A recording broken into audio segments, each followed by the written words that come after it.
Rebecca by Daphne du Maurier. Last night I dreamt I went to Manderley again. I came upon it suddenly, and I stood, my heart thumping in my breast and the strange prick of tears behind my eyes.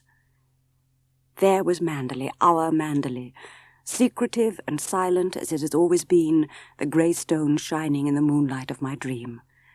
The terrace sloped to the lawns, and the lawns stretched to the sea. The house stood inviolate, untouched, as though we ourselves had left it but yesterday. When I thought of Manderley in my waking hours, I would not be bitter. I should think of it as it might have been, could I have lived there without fear. I should remember the rose garden in the summer and the birds that sang at dawn, tea under the chestnut tree and the murmur of the sea coming up to us from the lawns below. In reality, I lay many 100 miles away in an alien land, in a bare little hotel bedroom, comforting in its very lack of atmosphere. The day would lie before us both, long, no doubt, and uneventful, but fraught with a certain stillness, a dear tranquillity we had not known before. We would not talk of Manderley, I would not tell my dream, for Manderley was ours no longer. Manderley was no more. How different our life together now! No shadows steal upon us in this hard glare. The stony vineyards shimmer, and the sun on the bougainvillea is white with dust. At the moment it inspires me, if not with love, at least with confidence. And confidence is a quality I prize, although it has come to me a little late in the day. I suppose it is his dependence upon me that has made me bold at last. At any rate, I have lost my diffidence, my timidity, my shyness with strangers. I can see myself now, memory spanning the years like a bridge, with straight, bobbed hair and youthful, unpowdered face, dressed in an ill-fitting coat and skirt and a jumper of my own creation, trailing in the wake of Mrs. Van Hopper like a shy, uneasy colt. She would precede me into lunch, her short body ill-balanced upon tottering high heels, her fussy, frilly blouse a compliment to her large bosom and swinging hips. She would make for her usual table in the corner of the restaurant close to the window, and lifting her lorgnette to her small pig's eyes, survey the scene to right and left of her, then utter a little exclamation of disgust. Oh, not a single well-known personality. I shall tell the management they must make a reduction in my bill. What do they think I come here for, to look at the page boys? How different the little restaurant where we are today to that vast dining room, ornate and ostentatious, the Hotel Côte d'Azur at Monte Carlo. I remember we ate in silence, for Mrs. Van Hopper liked to concentrate on her food. I saw that the table next to ours, left vacant for 3 days, was to be occupied once more. The maître d'hôtel, with a peculiar bow reserved for his more special patrons, was ushering the new arrival to his place. Mrs. Van Hopper put down her fork and reached for her lorgnette, then leant across the table to me, her small eyes bright with excitement, her voice a shade too loud. "It's Max de Winter," she said, "the man who owns Manderley. You've heard of it, of course. He looks ill, doesn't he? They say he can't get over his wife's death." I wonder what my life would be today if Mrs. Van Hopper had not been a snob. Funny to think that the course of my existence hung like a thread upon that quality of hers. For many years now she had come to the Hotel Côte d'Azur, and, apart from bridge, her one pastime, which was notorious by now in Monte Carlo, was to claim visitors of distinction as her friends, had she but seen them once at the other end of the post office. I can see her as though it were but yesterday, on that unforgettable afternoon, never mind how many years ago, when she sat at her favourite sofa in the lounge debating her method of attack. Suddenly she turned to me, her small eyes alight. "Go upstairs quickly and find that letter from my nephew, the one written on his honeymoon, with the snapshot." I saw then that her plans were formed, and the nephew was to be the means of introduction. This newcomer would not welcome intrusion, I felt certain of that, but because gossip was the breath of life to her, this stranger must be served for her dissection. I went to get the letter, but when I returned to the lounge I saw she had already risked a bare-faced introduction on her own. He was even now sitting beside her on the sofa. I walked across to them and gave her the letter without a word. He rose to his feet at once while Mrs. Van Hopper waved a vague hand in my direction and mumbled my name. "Mr. de Winter is having coffee with us. Go and ask the waiter for another cup," she said, her tone just casual enough to warn him of my lowly footing. It was a surprise to find that this newcomer remained standing on his feet, and it was he who made the signal to the waiter. "I'm afraid I must contradict you," he said to her. "You are both having coffee with me." Mrs. Van Hopper was talking eagerly and loudly, fluttering the letter in her hand. "You know, I recognized you just as soon as you walked into the restaurant," she said, "and I thought, why, there's Mr. de Winter, Billy's friend. I simply must show him those snaps of Billy and his bride taken on their honeymoon at Palm Beach. He'd not met her, of course, when he gave that party at Claridge's and where I saw you first, but I dare say you don't remember an old woman like me." This with a provocative glance and a gleam of teeth. "On the contrary, I remember you very well," he said. And before she could trap him into a resurrection of their first meeting, he had handed her a cigarette case, and the business of lighting up stalled her for the moment.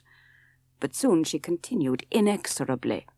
"If Billy had a home like Manderley, he would not want to play around in Palm Beach," she said. "I'm told it's like fairyland. There's no other word for it." There was a pause, and I felt the colour flood into my face. I was too young, that was the trouble. Had I been older, I would have caught his eye and smiled, her unbelievable behaviour making a bond between us. But as it was, I was stricken into shame and endured one of the frequent agonies of youth. I think he realized my distress, for he leant forward in his chair and spoke to me, his voice gentle, asking if I would have more coffee, and when I refused and shook my head, I felt his eyes were still on me, puzzled, reflective. "What do you think of Monte Carlo, or don't you think of it at all?" he said. I said something obvious and idiotic about the place being artificial, but before I could finish my halting sentence, Mrs. Van Hopper interrupted. "Oh, she's spoiled, Mr. de Winter, that's her trouble. Most girls would give their eyes for a chance of seeing Monty." "Wouldn't that rather defeat the purpose?" he said, smiling. She shrugged her shoulders, blowing great clouds of cigarette smoke into the air. I don't think she understood him for a moment. She ran on through a tangled fringe of gossip, never seeing that these names were alien to him, they meant nothing, and that as she prattled unaware, he grew colder and more silent. Never for a moment did he interrupt or glance at his watch. It was a page boy in the end who released him with the news that a dressmaker awaited Mrs. Van Hopper in the suite. He got up at once and we moved toward the lift. Mrs. Van Hopper said, "You must come and have a drink sometime in the suite. I may have one or two people coming in tomorrow evening. Why not join us?" "I'm so sorry," he said. "Tomorrow I'm probably driving to Sospel, and I'm not sure when I shall get back."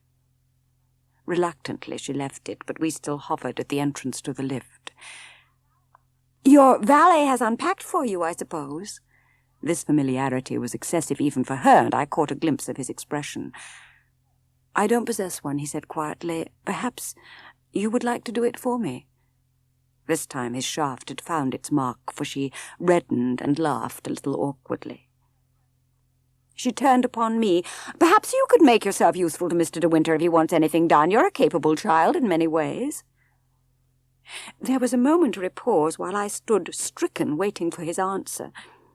He looked down at us, mocking, faintly sardonic, a ghost of a smile on his lips.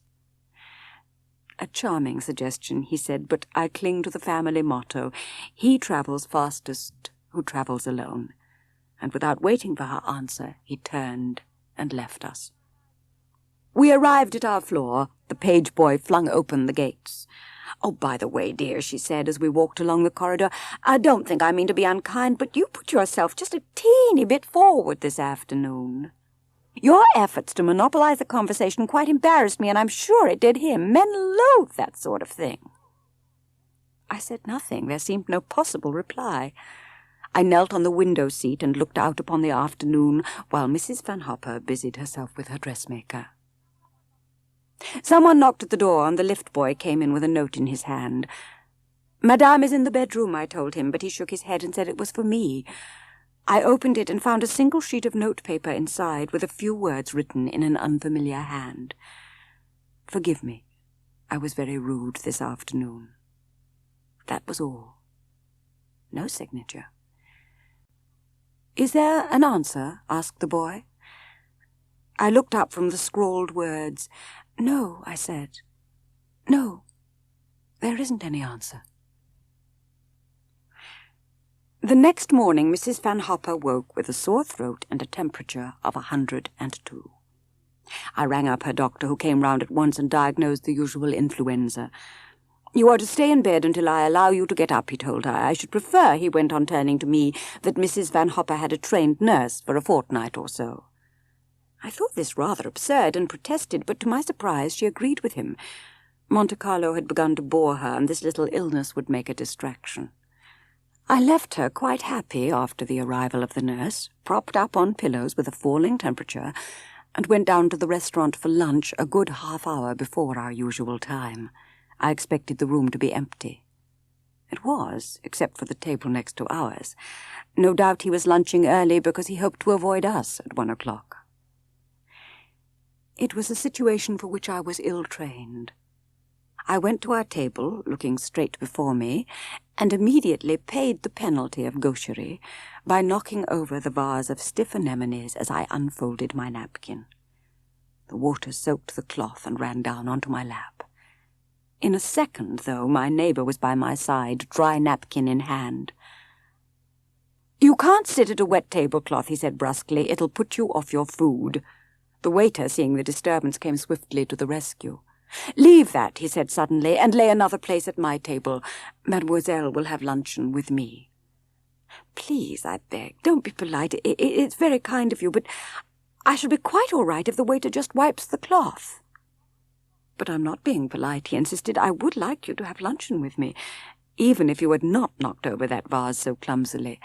I should have asked you." I suppose my face told him my doubt, for he smiled. "You don't believe me," he said. "Never mind. We needn't talk to each other unless we feel like it." We sat down and he gave me the menu, leaving me to choose, and went on with his hors d'oeuvre as though nothing had happened. "What's happened to your friend?" he said. I told him about the influenza. "Oh, I'm so sorry," he said, and then, after pausing a moment, "You got my note, I suppose?" My manners were atrocious. The only excuse I can make is that I've become boorish through living alone. That's why it's so kind of you to lunch with me today." "You weren't rude," I said, "at least not the sort of rudeness she would understand. She doesn't mean to be offensive. She does it to everyone, that is, everyone of importance." "I ought to be flattered then," he said. "Why should she consider me of any importance?" I hesitated a moment before replying. "I think because of Manderley," I said. He did not answer, and I was aware again of that feeling of discomfort as though I had trespassed on forbidden ground. We ate for a while without talking. Then he said, "Your friend, she is very much older than you. Is she a relation? Have you known her long?" I saw he was still puzzled by us. "Oh, she's not really a friend," I told him. "She's an employer. She's training me to be a thing called a companion, and she pays me £90 a year." He laughed, looking quite different, younger somehow and less detached. "What do you do it for?" he asked me. £90 is a lot of money to me," I said. "Haven't you any family?" "No, they're dead." He asked me about my family, and my shyness fell away from me, loosening as it did so my reluctant tongue, and out they all came, the little secrets of childhood, the pleasures and the pains. I remember pausing a little breathless, a little dazed. We'd been sitting there an hour and a half, and the conversation had been mine alone. I tumbled down into reality, hot-handed and self-conscious, with my face aflame, and began to stammer my apologies. He would not listen to me. "I've enjoyed this time with you more than I have enjoyed anything for a very long time. You've taken me out of myself, out of despondency and introspection, both of which have been my devils for a year." I looked at him and believed he spoke the truth. "You know," he said, "we've got a bond in common, you and I. We are both alone in the world. Oh, I've got a sister and an ancient grandmother whom I pay duty visits to 3 times a year, but neither of them make for companionship." "You forget," I said. "You have a home and I have none." The moment I spoke, I regretted my words, for the secret, inscrutable look came back in his eyes again. "An empty house can be as lonely as a full hotel," he said at length. "The trouble is that it is less impersonal." "So the companion has a holiday," he said, on a level plane again. "What does she propose to do with it?" I thought of a cobbled square I had seen in Monaco and wanted to draw. I could be off there by 3 o'clock with my sketchbook and pencil, and I told him as much, a little shyly perhaps, like all untalented persons with a pet hobby. "I'll drive you there in the car," he said, and would not listen to protests. "Have you ever thought about the future," he asked me, "and what this sort of thing will lead to? Supposing Mrs. Van Hopper gets tired of her companion, what then?" I smiled and told him I did not mind very much. There would be other Mrs. Van Hoppers. "How old are you?" he said, and when I told him he laughed and got up from his chair. "I know that age. It's a particularly obstinate one, and 1,000 bogies won't make you fear the future. A pity we can't change over. Go upstairs and put your hat on, and I'll have the car brought round." The harbour was a dancing thing with fluttering paper boats, and the sailors on the quay were jovial, smiling fellows, merry as the wind. The wind was too high for sketching, so we drove I know not where. The long road climbed to the hills, and the car climbed with it. Suddenly he began to talk about Manderley. He said nothing of his life there, no word about himself, but he told me how the sun set there, how the garden bloomed, and how from the terrace you could hear the ripple of the coming tide washing in the little bay. Too soon we came back to the hotel, and I felt for my gloves in the pocket of the car. I found them, and my fingers closed upon a book as well, whose slim covers told of poetry. I peered to read the title. "You can take it and read it if you like," he said, his voice casual and indifferent now that the drive was over. I was glad and held it tightly with my gloves. I felt I wanted some possession of his, now that the day was finished. "Hop out," he said. "I shan't see you in the restaurant this evening, but thank you for today." I went up the hotel steps alone with all the despondency of a child whose treat is over. Somehow I could not face the bright inquiries of the nurse upstairs or the possibilities of Mrs. Van Hopper's husky interrogation, so I sat down in the corner of the lounge behind a pillar and ordered tea. I took up the book of poems, and it opened at the title page, and I read the dedication. "Max, from Rebecca."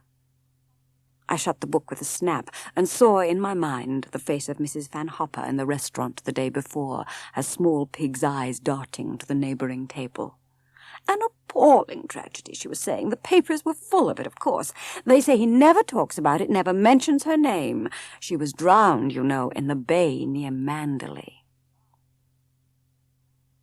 Mrs. Van Hopper continued to play the invalid, and I did not tell her that every morning I drove with Mr. de Winter in his car and lunched with him too at his table in the restaurant. He would be there every morning in the driver's seat, reading a paper while he waited for me, and when he saw me he would smile, saying, "Well, how is the companion this morning, and where does she want to go?" If he had driven round in circles, it would not have mattered to me. I would sit with his map upon my lap, the wind blowing my dull, lanky hair, happy in his silence, yet eager for his words. My only enemy was the clock on the dashboard, whose hands would move relentlessly to 1 o'clock. "I wish I was a woman of about 36, dressed in black satin with a string of pearls," I said once. "You would not be sitting in this car with me if you were," he said. "You'll think me impertinent and rude, I dare say," I went on, "but I would like to know why you ask me to come out in the car day after day. You are being kind, that's obvious, but why do you choose me for your charity?" I sat up stiff and straight in my seat, and with all the poor pomposity of youth. "I ask you," he said gravely, "because you are not dressed in black satin with a string of pearls, nor are you 36. His face was without expression. I could not tell whether he laughed inwardly or not. "It's all very well," I said. "You know everything there is to know about me. There's not much, I admit. I know nothing more about you than I did the first day we met." "And what did you know then?" he asked. "Why, that you lived at Manderley, and that you'd lost your wife." There, I had said it at last, the word that had hovered on my tongue for days. Your wife. I remember staring straight in front of me at the windscreen, seeing nothing of the flying road, my ears still tingling with that spoken word. The silence became minutes, and the minutes became miles, and everything is over now, I thought. I shall never drive with him again. Then we stopped, drawing up by the side of the road. He turned to me and spoke. "Something happened a year ago that altered my whole life, and I want to forget every phase in my existence up to that time. You have blotted out the past for me, you know, far more effectively than all the bright lights of Monte Carlo. But for you I should have left long ago. Damn your idea of my kindness and my charity. I ask you to come with me because I want you and your company." I sat still, my hands in my lap, not knowing whether he meant it or not.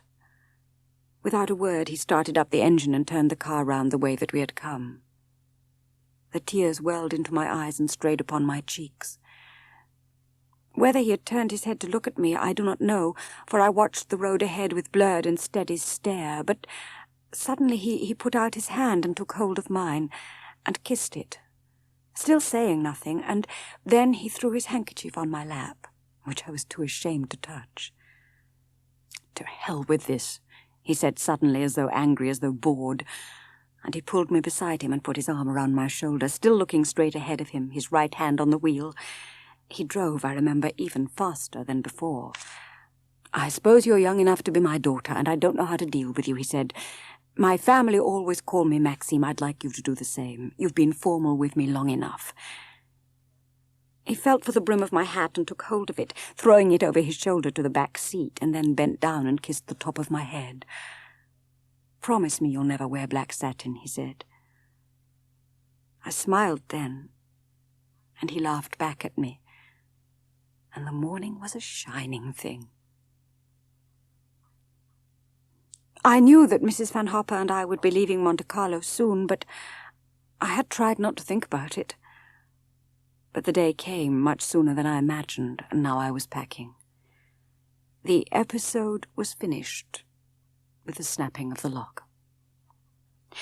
Mrs. Van Hopper had flung a letter at me the morning before as I poured out her coffee at breakfast. "Helen is sailing for New York on Saturday. Little Nancy has a threatened appendix, and they've cabled her to go home. We're going too, and it means seeing about our passage at once. Go down to the reception office right away and make that young clerk show some sign of efficiency." She laughed disagreeably, squashing her cigarette in the butter, and went to the telephone to ring up all her friends. It had happened at last, the business of going away. It was all over. I should say goodbye to him in the lounge, perhaps, before we left. A furtive, scrambled farewell because of her, and there would be a pause and a smile and words like, "Yes, of course, do write," while my mind clamoured painfully, crying, "I love you so much. I'm terribly unhappy. This has never come to me before and never will again." The day was spent in packing, and in the evening people came to say goodbye. We dined in the sitting room, and she went to bed directly afterwards. I had not seen him all day.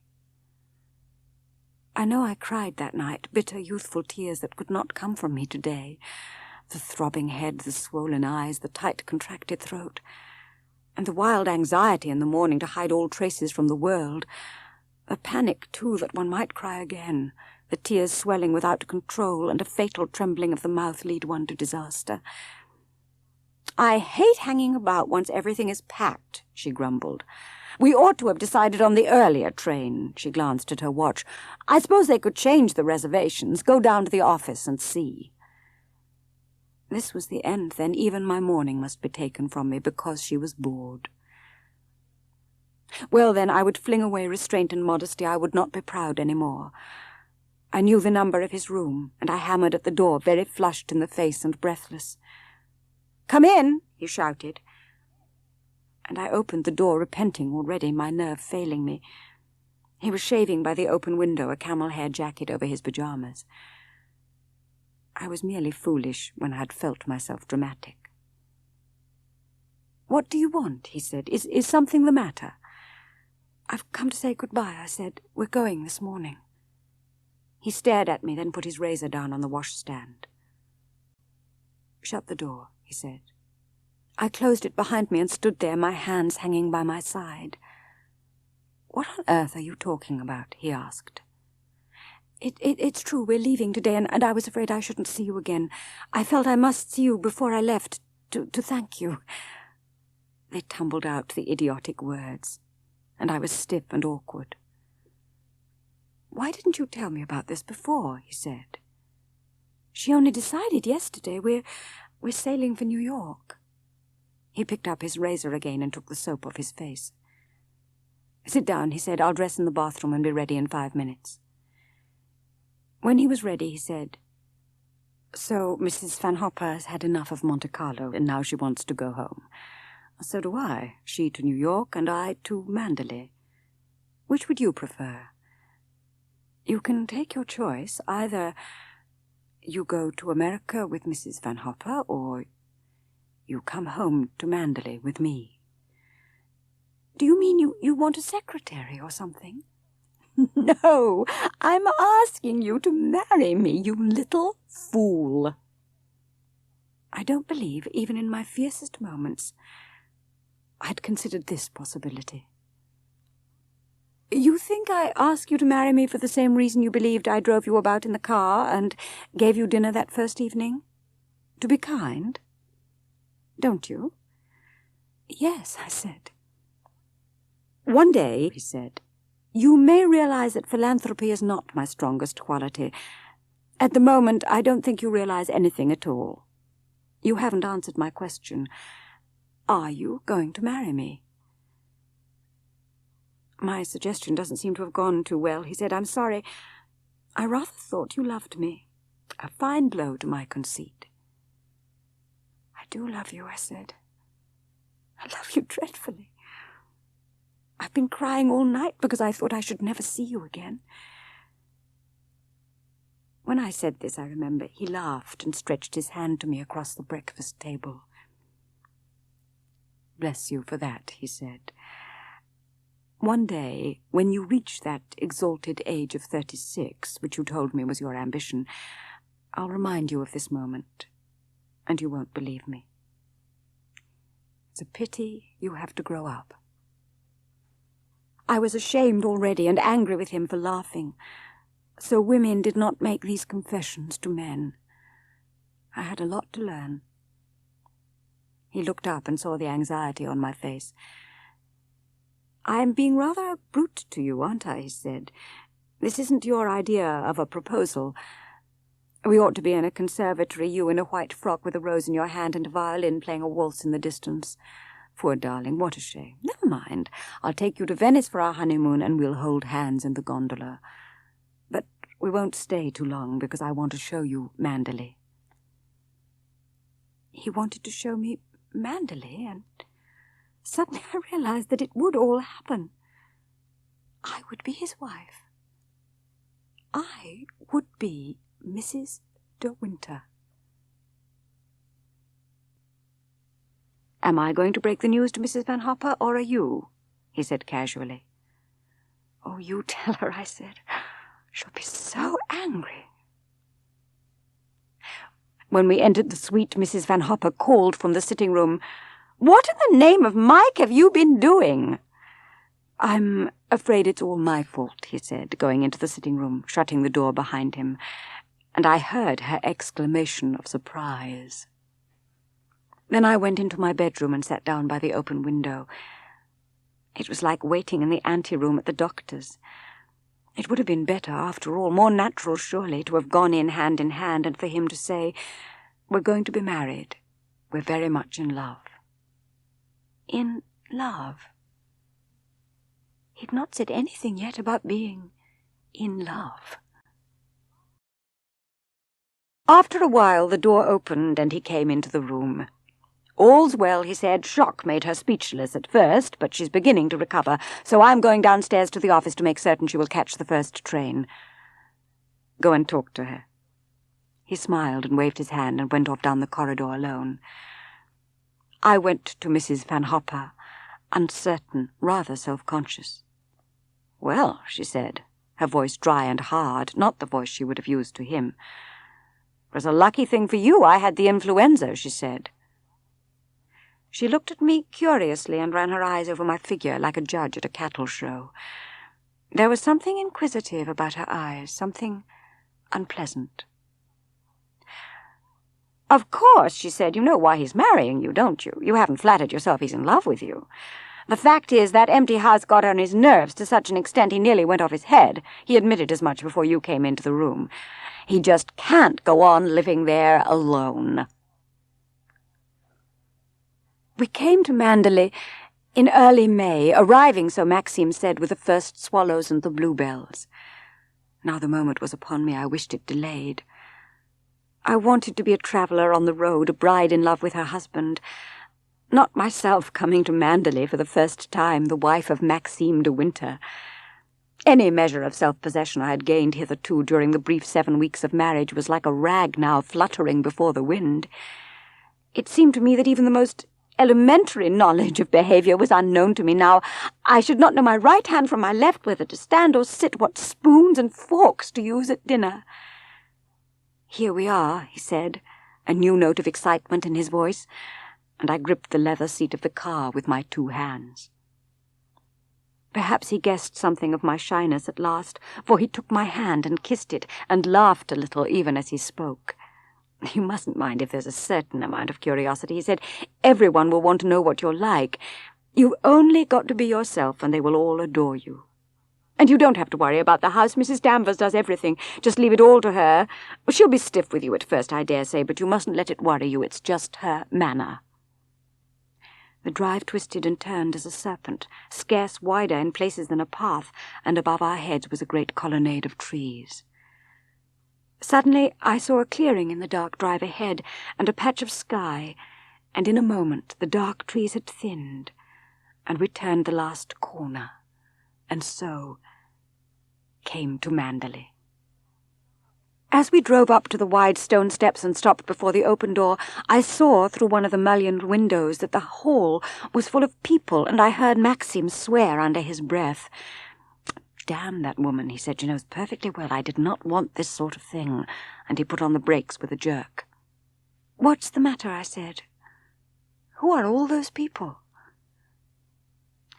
"I'm afraid you'll have to face it now," he said in irritation. "Mrs. Danvers has collected the whole damned staff in the house. It's all right. You won't have to say anything. I'll do it all." I fumbled for the handle of the door, feeling slightly sick. The butler came down the steps, followed by a footman, and he opened the door for me. "Well, here we are, Frith," said Maxim, taking off his gloves. "Everyone well?" "Yes, sir, thank you, sir. Glad to see you home, and hope you have been keeping well, and Madam too." "Yes, we're both well, thank you, Frith. Rather tired from the drive and wanting our tea. I didn't expect this business." He jerked his head to the hall. "Mrs. Danvers' orders, sir," said the man, his face expressionless.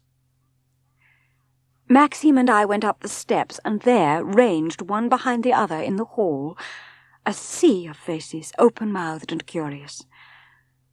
Someone advanced, someone tall and gaunt, dressed in deep black, whose prominent cheekbones and great hollow eyes gave her a skull's face, parchment white, set on a skeleton's frame. "This is Mrs. Danvers," said Maxim, and she began to speak.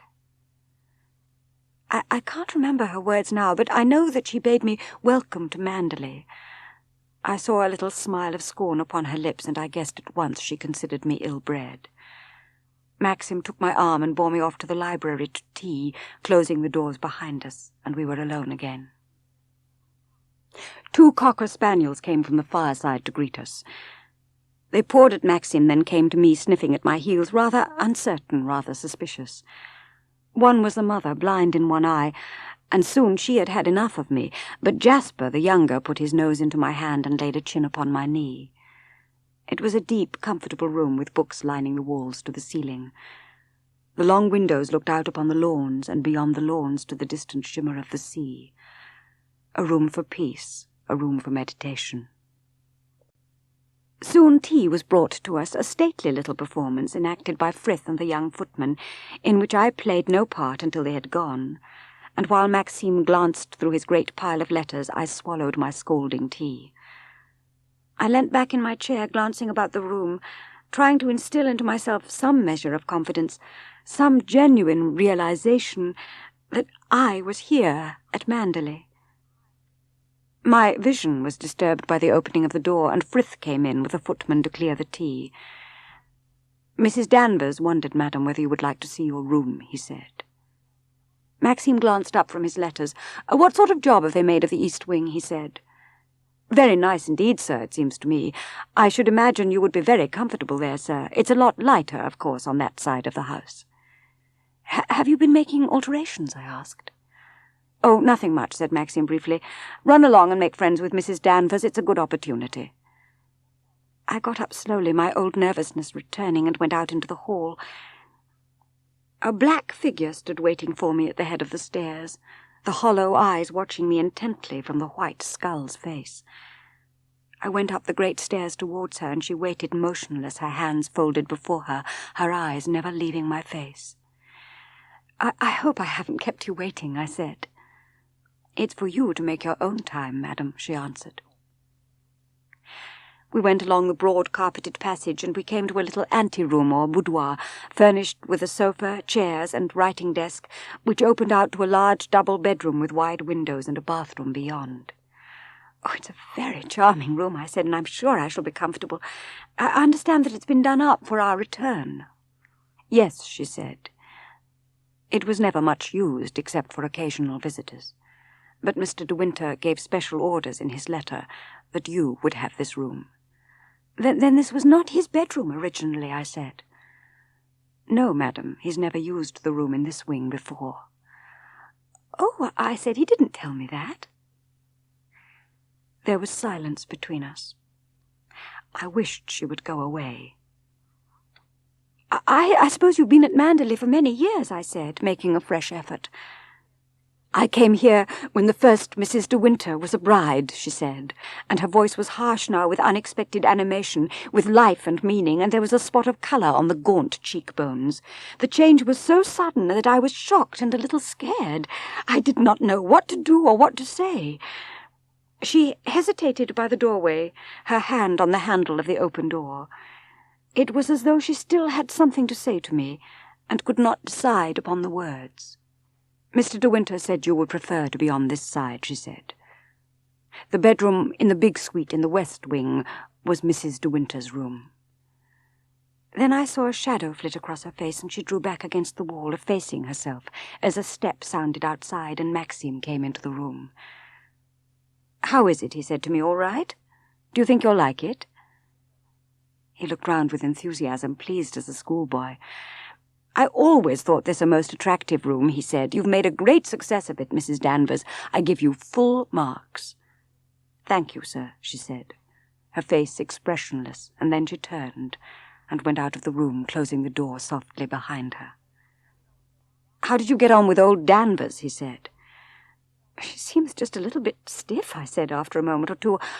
"After all, it's natural enough that she should resent me a bit at first." "Resent you? Why resent you? What the devil do you mean?" He turned from the window, frowning, an odd, half-angry expression on his face. I wondered why he should mind, and wished I'd said something else. "Well, I mean, it must be much easier for a housekeeper to look after a man alone," I said. "Perhaps she was afraid I should be very overbearing." "Overbearing?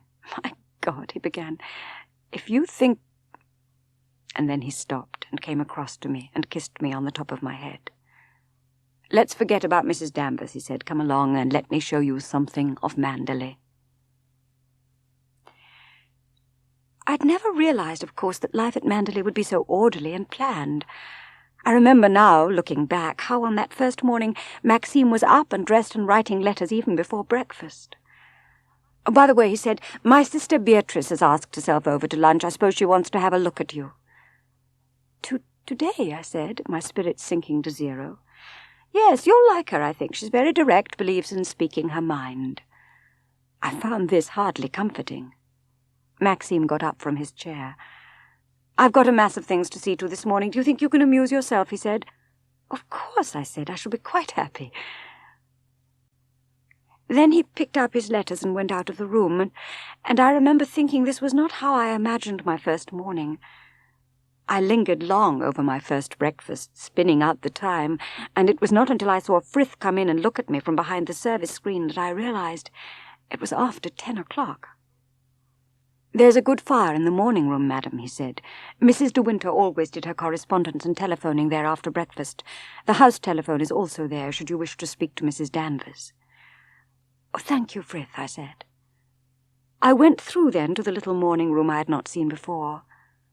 I was glad to see the dogs there sitting before the fire, and Jasper, the younger, came over to me at once. I went and sat down at the writing desk. The pigeonholes were docketed, letters, menus, miscellaneous, each ticket written in that same scrawling, pointed hand that I knew already. And it shocked me, even startled me to recognize it, for I had not thought to see it again. And when the telephone rang suddenly, alarmingly, on the desk in front of me, my heart leapt, and I started up in terror. "Who is it?" I said. "What do you want?" A voice replied, low and rather harsh. "Mrs. de Winter," it said. "Mrs. de Winter." "I'm afraid you've made a mistake," I said. "Mrs. de Winter has been dead for over a year." I sat there, waiting, staring stupidly into the mouthpiece. "It's Mrs. Danvers, madam," said the voice. "I'm speaking to you on the house telephone." My faux pas was so palpably obvious, so idiotic and unpardonable, that it must show me to be an even greater fool, if possible, than I seemed already. "I'm sorry to have disturbed you, madam," she said. "I only wondered whether you wished to see me and whether you approved of the menus for today." "Oh," I said, "yeah. Oh, I'm sure I do. Just order what you like, Mrs. Danvers. You needn't bother to ask me." "Very well, madam," she replied coldly. "Thank you, Mrs. Danvers," I said. Then I heard a little click at the end of the telephone. The morning seemed to drag on endlessly, but when I heard the sound of the car in the drive I got up in sudden panic, glancing at the clock, for I knew that it meant Beatrice and her husband had arrived. It was only just gone 12. They were much earlier than I expected. I was aware of the same feeling of sick uncertainty I had experienced so often as a child when summoned to shake hands with visitors. At least I had Maxim to help me. "Here is Beatrice, and this is Giles, and this is Frank Crawley," he said briskly. Beatrice was tall, broad-shouldered, very handsome, very much like Maxim about the eyes and jaw, but not as smart as I had expected, much tweedier. She did not kiss me. She shook hands firmly, looking me straight in the eyes. Giles stretched out an enormous paw and wrung my hand. Then I turned to the agent, a colourless, rather thin man with a prominent Adam's apple, in whose eyes I read relief as he looked upon me. I wondered why, but I had no time to think of that. Beatrice was talking. "Well, what do you think of Manderley?" "Oh, I've scarcely seen anything of it yet," I answered. It is beautiful, of course." She was looking me up and down as I had expected, but in a direct, straightforward fashion, not maliciously like Mrs. Danvers. "You're looking better, old man," she said to Maxim. "I suppose we've got you to thank for that." She nodded at me. "I'm always very fit," said Maxim shortly. "Bosh," said Beatrice. "You know perfectly well you were a perfect wreck 6 months ago. I thought you were in for a breakdown." I could tell by the tightening of Maxim's muscles under my arm that he was trying to keep his temper. For some reason this talk about his health was not welcome to him. Mr. Crawley said, "It must have been wonderful in Venice, Mrs. de Winter, this time of year." He was saying this to help me. It was his contribution to the little effort of steering the talk away from Maxim's health, and I was grateful to him, feeling him an ally for all his dull appearance. Beatrice was talking to me again. "Maxim says you paint. That's very nice, of course, but there's no exercise in it, is there?" I'm very fond of walking, too," I said swiftly. "I'm sure I shall never get tired of rambling about Manderley. And I can bathe, too, when it's warmer. Is the bathing safe in the bay?" Nobody answered, and I suddenly realized what I had said. My heart thumped, and I felt my cheeks go flaming red. "I say, I'm getting infernally hungry. What on earth is happening to lunch?" said Maxim. At that moment the door opened, and Frith announced that luncheon was served. We all got up, Beatrice and I a little ahead of the men, she taking my arm. "You know, don't mind my saying so, but you're even younger than I expected. Maxim told me your age, but you're an absolute child. Tell me, are you very much in love with him?"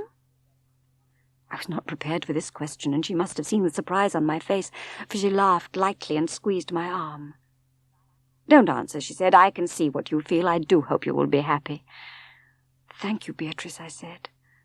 "Thank you very much." I wondered why she said she hoped we would be happy instead of saying she knew we would be so.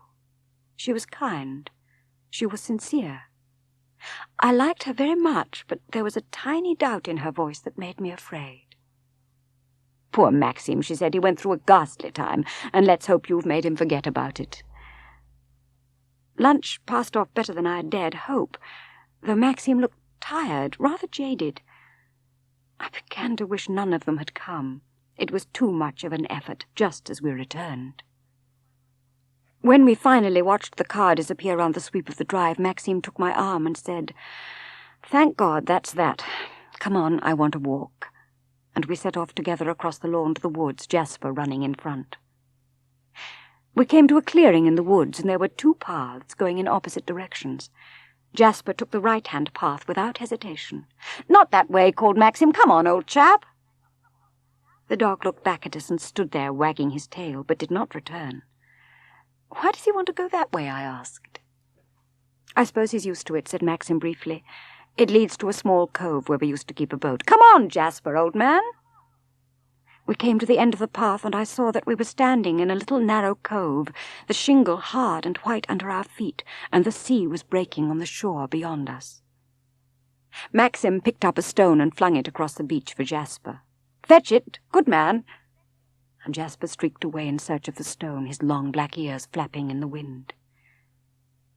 We threw more stones, went to the water's edge, flung ducks and drakes, and fished for driftwood. The tide had turned and came lapping into the bay. Maxim turned to me, laughing, wiping the hair out of his eyes. And then we looked round and saw that Jasper had disappeared. We called and whistled, but he did not come. Maxim called, "Jasper, you idiot, where are you?" In the distance, beyond the rocks, to the right of the beach, I heard a short, sharp bark. I began to move in the direction of the bark. "Come back," said Maxim sharply. "We don't want to go that way. The dog knows his own way back." I pretended not to hear and began scrambling over the rocks towards Jasper.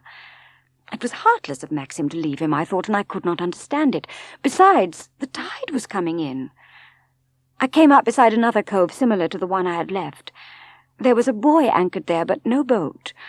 The woods came right down to the tangle of seaweed marking the high water, and at the fringe of the woods was a long, low building, half cottage, half boathouse. There was a man on the beach in long boots and a sou'wester, and Jasper was barking at him. "Jasper!" I shouted. "Jasper! Come here!" The dog went on baiting the solitary figure, who looked up at the sound. He smiled at me, showing toothless gums. "Good day," he said. "Dirty, ain't it?" "Good afternoon." I said, No, I'm afraid it's not very nice weather." He watched me with interest, smiling all the while. Jasper, barking stupidly, began racing round the beach after nothing at all. "Have you got any string?" I said. "Something to tie the dog." "Eh?" he said, and he smiled, his poor idiot smile. Then he looked at me uncertainly. "I know that dog," he said. "It's not yourn." I wondered if there was any string in the boathouse, and I walked up the beach towards it. The windows were boarded up, but the door opened after the first stiffness, and I went inside.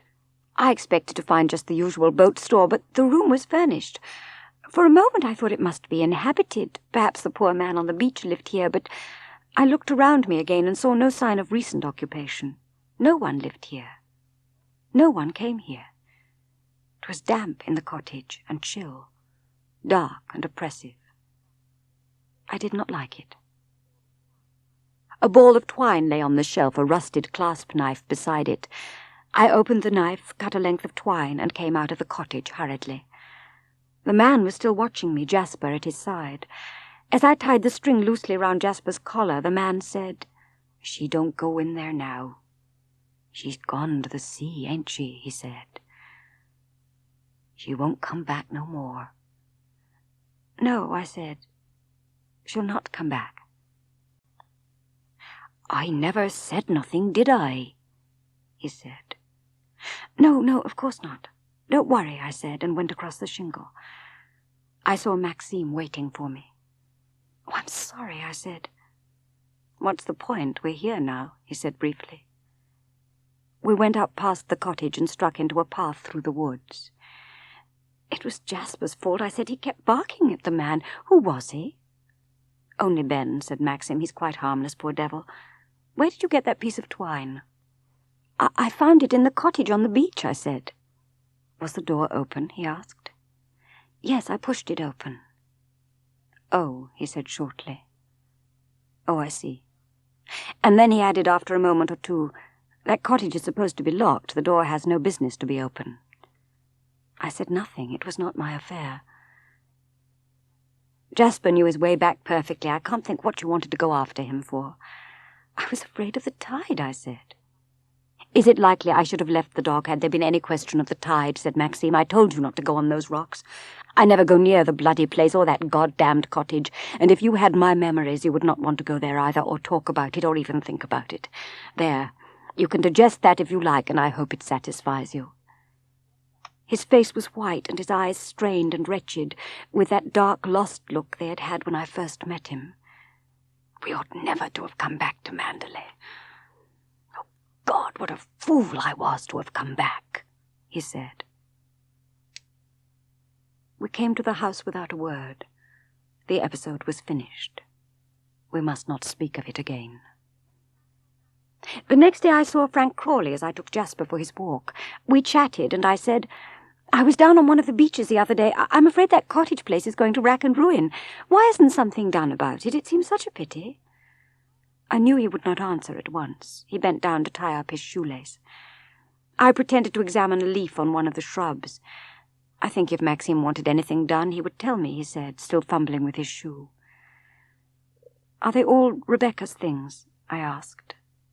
"Yes," he said. "What did she use the cottage for?" I asked.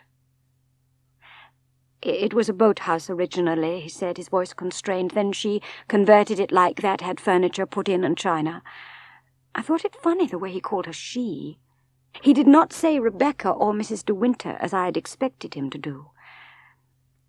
"Did she use it a great deal?" I asked. "Yes," he said. "Yes, she did. Moonlight picnics and one thing and another." "Why is the boy there in the little harbour place?" I said. "The boat used to be moored there," he said. "What boat?" I asked. "Her boat," he said. A strange sort of excitement was upon me. I had to go on with my questions. "Was that the boat she was sailing when she was drowned?" "Yes," he said quietly. "It capsized and sank. She was washed overboard." "Could not someone have got out to her?" I said. "Nobody saw the accident. Nobody knew she had gone," he said. "They must have known up at the house," I said. "No," he said. "She often went out alone like that. She would come back any time of the night and sleep at the cottage on the beach." "How long afterwards was it that they found her?" I said. "About 2 months," he replied, "near Edgecombe, about 40 miles up channel."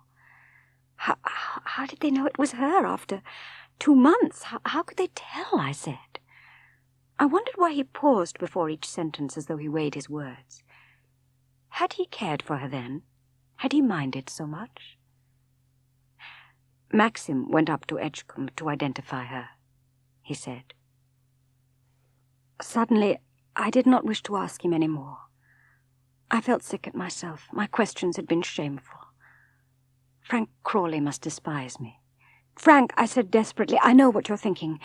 You can't understand why I asked all those questions just now. You think I'm morbid and curious. It's not that, I promise you. It's only that sometimes I feel myself at such a disadvantage. It's all very strange to me living here at Mandalay. You see, I know that everyone is thinking the same thing. How different I am to Rebecca." I stopped breathless already, a little ashamed of my outburst. He turned to me looking very concerned and troubled. "Mrs. de Winter, please don't think that," he said. "For my part, I can't tell you how delighted I am that you have married Maxim. It's perhaps cheek of me to say so, but I should say that kindness and sincerity and, if I may say so, modesty, are worth far more to a man, to a husband, than all the wit and beauty in the world. Then he hesitated, his expression still troubled. I'm sure that Maxim would be very worried, very distressed if he knew how you felt. I don't think he can have any idea of it. You won't tell him, I said hastily. No, naturally not. We none of us want to bring back the past, Maxim least of all. And it's up to you, you know, to lead us away from it, not to take us back there again. He was right, of course he was right. Dear, good Frank, my friend, my ally. I had been selfish and hypersensitive, a martyr to my own inferiority complex. I feel happier, I said, much happier.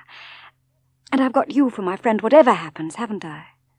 Yes, indeed, he said. Frank, I said, before we put an end to this conversation, forever, let's say, will you answer me one thing, quite truthfully? He paused, looking at me a little suspiciously. I'll do my best, he said. Tell me, I said. Tell me. Was Rebecca very beautiful? Frank waited a moment. I could not see his face. He was looking away from me. Yes, he said slowly, yes, I suppose she was the most beautiful creature I ever saw in my life. We went up the stairs then to the hall, and I rang the bell for tea. One afternoon Maxim had to go into Kerrith on some business. I was alone, but decided to take myself out into the sunshine and enjoy the day. As I wandered across the lawn to the terrace, my eye was caught by a gleam of sunshine on something metal. It was the radiator of a car on the drive. It was a long, low car, a sports car. I hesitated at the edge of the lawn. For no reason, perhaps because the sunlight flickered a moment on the glass, I looked up at the house, and as I did so I noticed with surprise that the shutters of one of the windows in the west wing had been opened up. Somebody stood by the window. A man. And then he must have caught sight of me because he drew back abruptly, and a figure behind him put up an arm and closed the shutters. The arm belonged to Mrs. Danvers. I recognized the black sleeve. Still, that was nothing to do with me. If she had friends she took to the west wing, it was not exactly my affair. I'd never known it to happen before, though. Odd that it should occur on the only day Maxim was from home. Not wanting them to see me, I went up the steps and through the big front door to the hall. It would be awkward if I met them face to face on the stairs, so I darted into the morning room. Directly I did so, I heard voices in the hall. I had thought to remain undiscovered, but it was Jasper who gave me away. He trotted out, wagging his tail. "Hello, you little tyke," I heard the man say. He wheeled round suddenly and saw me. I've never seen anyone look more astonished. "Beg your pardon," he said, looking me up and down. He was a big, hefty fellow, good-looking in a rather flashy, sunburnt way. He had the hot blue eyes usually associated with heavy drinking and loose living. I could smell the whiskey on his breath from where I stood. He began to smile, the sort of smile he would give to every woman. "I hope I haven't startled you," he said. I came out from behind the door, looking no doubt as big a fool as I felt. "No, of course not," I said. "I did not expect any callers this afternoon." "I just popped in to see Danny. She's a very old friend of mine," he said. "How's old Max?" he added. I was surprised at his tone. It sounded as though he knew him well. "He's very well, thank you," I said. "He's gone to Kerrith." "Left the bride all alone? Why, that's too bad. Isn't he afraid someone will come and carry you off?" He laughed, opening his mouth. I did not like his laugh. I did not like him either. Just then Mrs. Danvers came into the room. She turned her eyes upon me, and I felt quite cold. Oh, God, I thought, how she must hate me. "This is Mr. Favell, madam," said Mrs. Danvers. She spoke quietly, rather unwillingly. "How do you do?" I said. And then, with an effort to be polite, "Won't you stay to tea?" He looked very amused, turned to Mrs. Danvers. "By heaven, Danny, I've a good mind to." I saw her flash a look of warning at him. "Well, perhaps you're right," he said. "I suppose I had better be going, hadn't I?" And with that, Mrs. Danvers led him out. I wondered who he was, this man Favel. He had called Maxime Max. I thought there was only one person who had ever called him Max. As I stood there in the hall, the thought suddenly came to me that perhaps Mrs. Danvers was dishonest, that all this time she was engaged in some business behind Maxime's back. I was filled with vague disquiet. Supposing this man was a thief and Mrs. Danvers was in his pay. There were valuable things in the West Wing. I had a sudden, rather terrifying impulse to creep upstairs now to the West Wing and go into those rooms and see for myself. I began to walk upstairs. My heart was beating in a queer, excited way. I found myself in the corridor of the West Wing. I selected the door which seemed most likely to be the one I wanted and went inside. My first impression was one of shock, because the room was fully furnished, as though in use. I'd expected to see dust sheets, but nothing was covered up. There were brushes and combs on the dressing table, scent and powder. The bed was made up, and there were flowers on the dressing table and on the table beside the bed. A satin dressing gown lay on a chair, and a pair of bedroom slippers beneath. For one desperate moment I thought that something had happened to my brain, that I was seeing back into time and looking upon the room as it used to be before she died. I felt as if I were a guest at Manderley, an uninvited guest, and I'd strolled into my hostess's bedroom by mistake. Then I heard a step behind me, and turning round I saw Mrs. Danvers. I shall never forget the expression on her face. Triumphant, gloating, excited in a strange, unhealthy way. I felt very frightened. "Is anything the matter, madam?" she said. I tried to smile at her and could not. I tried to speak.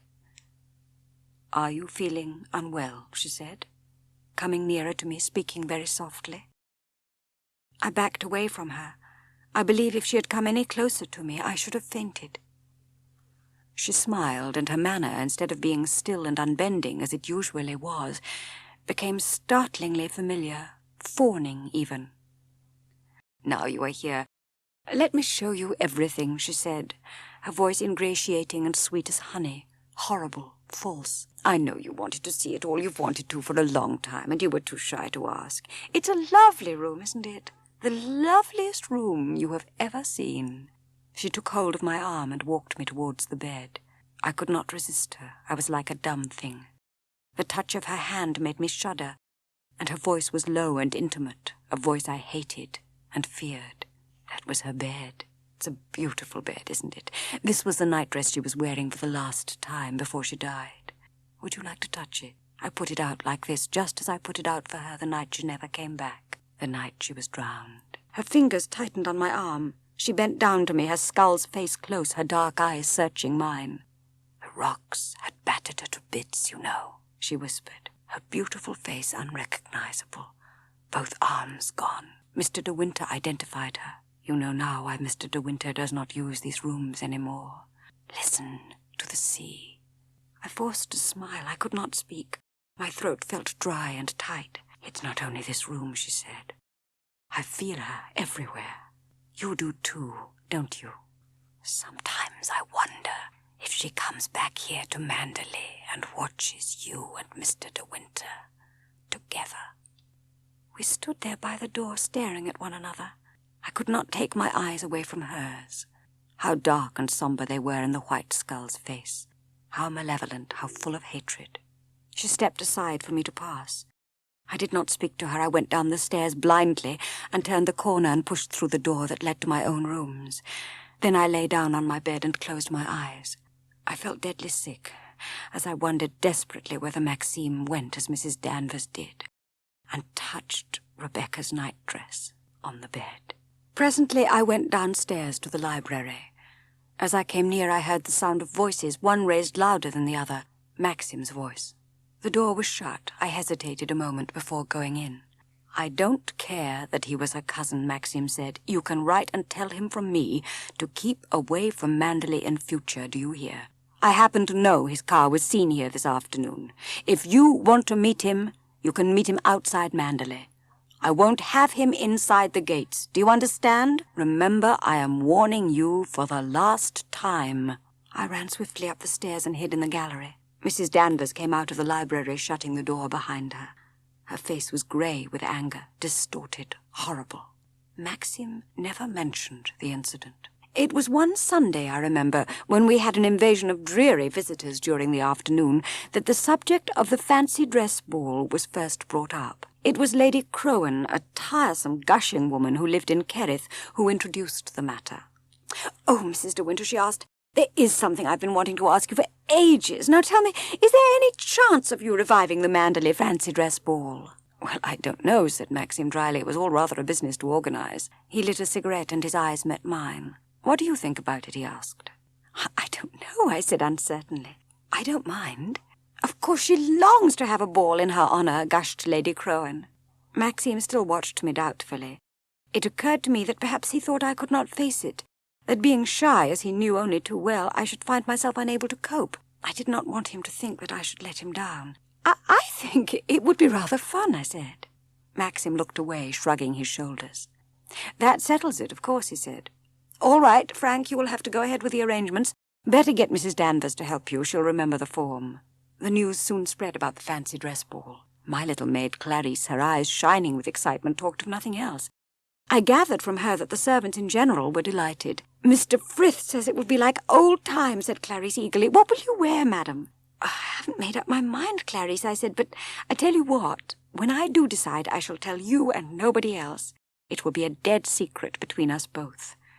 "Oh, madam, how exciting," breathed Clarice. "I don't know how I'm going to wait for the day." The preparations went on for the ball. Everything seemed to be done down at the estate office. Maxim and Frank were down there every morning. I began to get in a panic about my costume. It seemed so feeble not to be able to think of anything.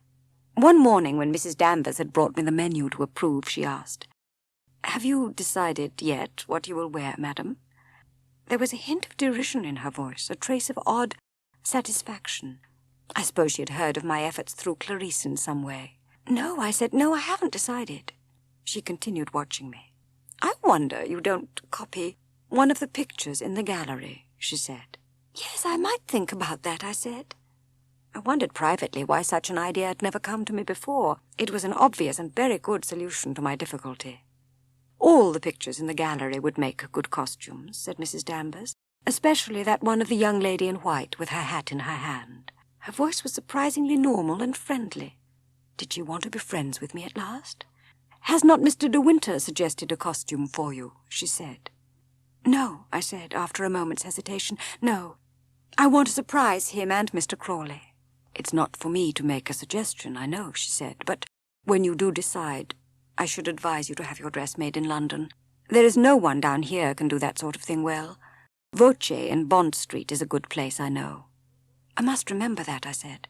"Yes," she said, and then as she opened the door, "I should study the pictures in the gallery, madam, if I were you, especially the one I mentioned, and you need not think I will give you away. I won't say a word to anyone." Later on, I went upstairs to the Minstrel's Gallery to have a look at the pictures. Mrs. Danvers was right, of course. What an idiot I had been not to think of it before. I always loved the girl in white with a hat in her hand. Perhaps that Voce place in London that Mrs. Danvers had told me about would do the whole thing. I would send them a sketch of the portrait and tell them to copy it faithfully, sending my measurements. What a relief it was to have decided at last.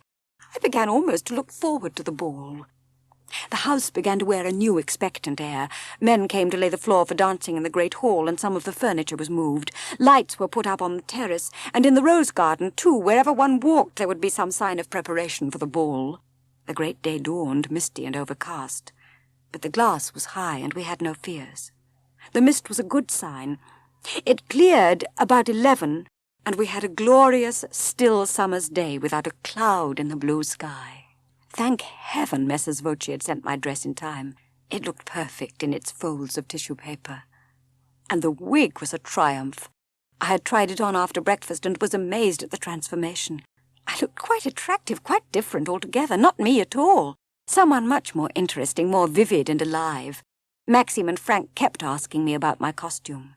"You won't know me," I told them. "You will both get the shock of your lives." Late in the afternoon, Beatrice and Giles arrived. The evening had come upon us all too soon. I found Clarice waiting for me in my bedroom, her round face scarlet with excitement. We giggled at one another like schoolgirls, and I bade her lock my door. There was much sound of tissue paper rustling and mysterious. We spoke to one another softly like conspirators. We walked on tiptoe. "How is it? How do I look?" I did not wait for her answer. I twisted and turned in front of the mirror. I covered my own mousy hair with the curled wig, trying to hide my triumph, trying to hide my smile. Somebody came and hammered on the door. "Who's there?" I called in panic. "You can't come in." "It's me, my dear. Don't alarm yourself," said Beatrice. "How far have you got? I want to look at you." No, I said. "You can't come in. I'm not ready. Go down, all of you. Don't wait for me." "Maxim's down," she said. "Don't be too long, my dear. We're all so intrigued." Clarice helped me make the final adjustments to my dress. I paraded up and down in front of my glass, watching my reflection. "Unlock the door," I said. "I'm going down. Run ahead and see if they're there." She obeyed me, still giggling. "They've gone down," she whispered. "Mr. de Winter and Major and Mrs. Lacey. Mr. Crawley has just come. They're all standing in the hall." I peered through the archway at the head of the big staircase and looked down on the hall below. Yes, there they were. Giles in his white Arab dress, laughing loudly, showing the knife at his side. Beatrice, swathed in an extraordinary green garment, hung about the neck with trailing beads. Poor Frank, self-conscious as a pirate in his striped jersey and sea boots. Maxim, the only normal one of the party, in his evening clothes. "I don't know what she's been doing," he said. "She's been up in her bedroom for hours. What's the time, Frank? The dinner crowd will be upon us before we know where we are." The band were changed and in the gallery already. One of the men was tuning his fiddle. I waved my hand at him and then put my finger to my lips for silence. He smiled and bowed and came across to me. "Make the drummer announce me," I whispered. "Make him beat the drum. You know how they do. I want to surprise them below." He nodded his head. He understood. My heart fluttered absurdly and my cheeks were burning. What fun it was, what mad, ridiculous, childish fun. I picked up my skirt in my hands. Then the sound of the drum echoed in the great hall, startling me for a moment. I saw them look up, surprised and bewildered, from the hall below. I came forward to the head of the stairs and stood there smiling, my hat in my hand like the girl in the picture. I waited for the clapping and laughter that would follow as I walked slowly down the stairs. Nobody clapped. Nobody moved. They all stared at me like dumb things. Beatrice uttered a little cry and put her hand to her mouth. I went on smiling. I put one hand on the banister. "How do you do, Mr. de Winter?" I said. Maxim had not moved. He stared up at me, his glass in his hand. There was no colour in his face. It was ashen white. I saw Frank go to him as though he would speak, but Maxim shook him off. I hesitated, one foot already on the stairs. Something was wrong. They'd not understood. Why was Maxim looking like that? Why did they all stand like dummies, like people in a trance? Then Maxim moved forward to the stairs, his eyes never leaving my face. "What the hell do you think you are doing?" he asked. His eyes blazed in anger. His face was still ashen white. I could not move. I went on standing there, my hand on the banister. It's the picture," I said, terrified at his eyes, at his voice. It's the picture, the one in the gallery." There was a long silence. We went on staring at each other. Nobody moved in the hall. What is it?" I said. "What have I done? If only they would not stare at me like that with dull, blank faces. If only somebody would say something." When Maxim spoke again, I did not recognize his voice. It was still and quiet, icy cold, not a voice I knew. "Go and change," he said. "It does not matter what you put on. Find an ordinary evening frock. Anything will do. Go now, before anybody comes."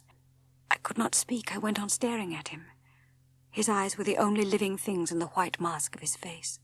"What are you standing there for?" he said, his voice harsh and queer. "Didn't you hear what I said?" I turned and ran blindly through the archway to the corridors beyond. I caught a glimpse of the astonished face of the drummer who had announced me. I brushed past him, stumbling back to the corridor. I looked about me, stunned and stupid, like a haunted thing. Then I saw the door leading to the west wing was open wide, and that someone was standing there. It was Mrs. Danvers. I shall never forget the expression on her face, loathsome, triumphant, the face of an exulting devil. She stood there, smiling at me. And then I ran from her, down the long, narrow passage to my own room, tripping, stumbling over the flounces of my dress. Clarice was waiting for me in my bedroom. She looked pale and scared. As soon as she saw me, she burst into tears. I began tearing at the hooks of my dress, ripping the stuff. I could not manage them properly, and Clarice came to help me, still crying noisily. "No," I said, "don't bother, I'd rather you went." And Clarice slipped out, still weeping. Then there was a knock at the door. "Who is it?" I said. The door opened, and Beatrice came into the room. "My dear," she said, "my dear," and held out her hand to me.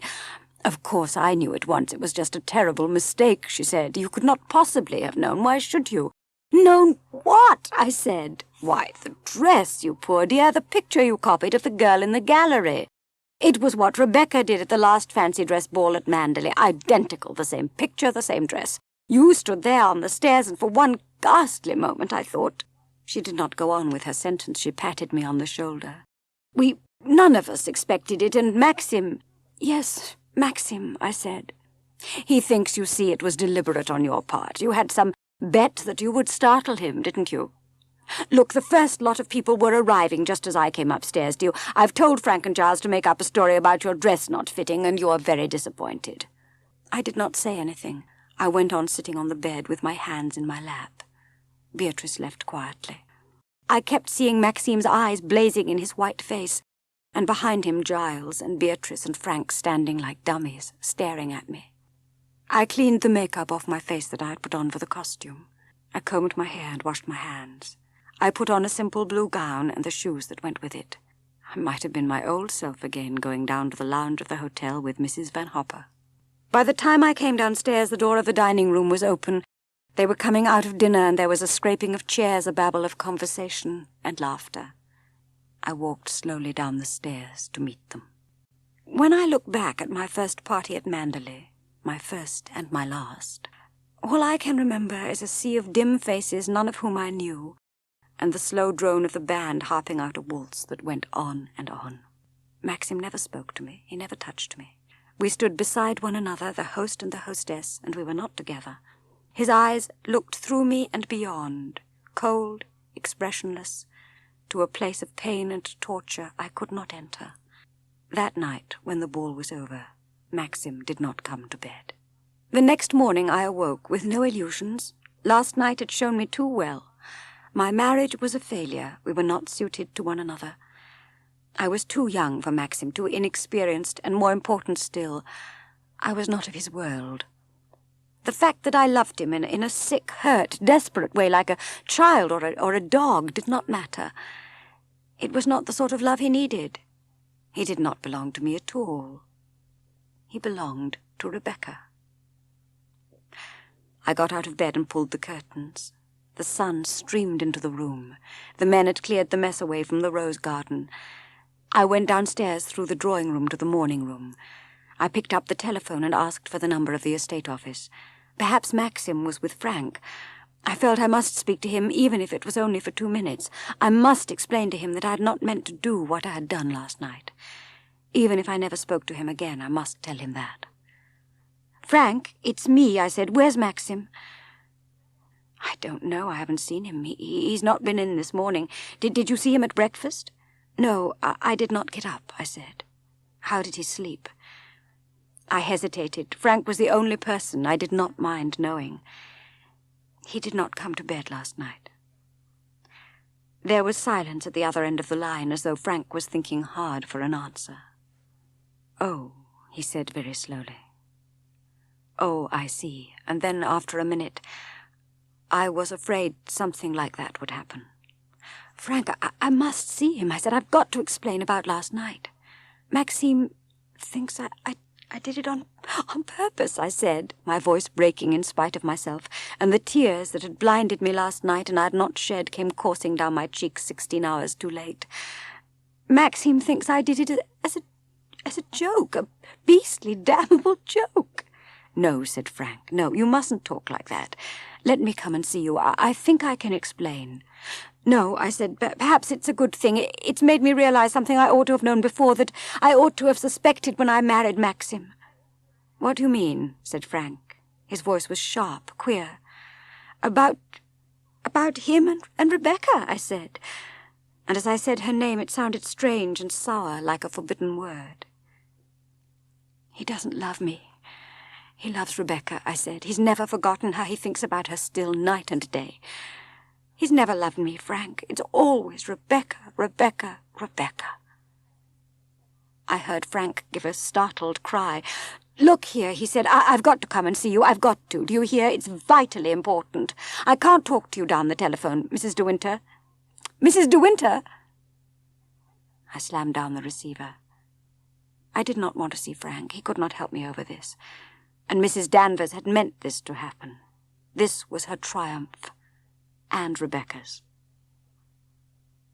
I went through the hall and up the great stairs. I turned in under the archway by the gallery.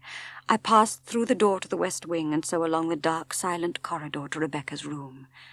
I turned the handle of the door and went inside. Mrs. Danvers was standing by the window, as I knew she would be. Mrs. Danvers, I said.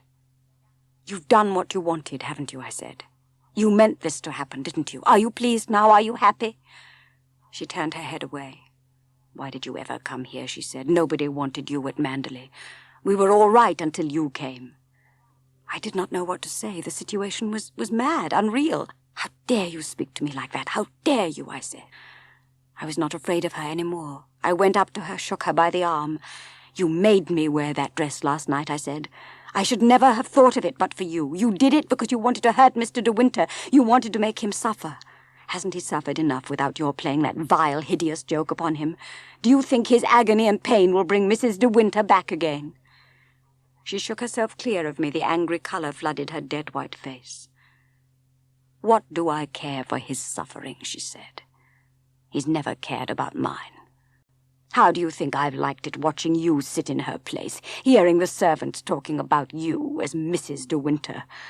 And all the while my Mrs. De Winter, my lady with her smile and her lovely face and brave ways, the real Mrs. De Winter lying dead and cold and forgotten in the church crypt. If he suffers, then he deserves to suffer marrying a young girl like you not 10 months afterwards. Well, he's paying for it now, isn't he? I've seen his face, I've seen his eyes. I watched her, fascinated, horrified.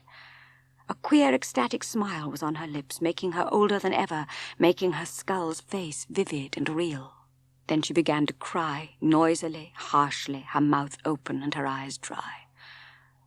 I was afraid of her no more, but the sight of her sobbing there, dry-eyed, made me shudder, made me ill. Mrs. Danvers, I said, you're not well. Why don't you go to your room and rest?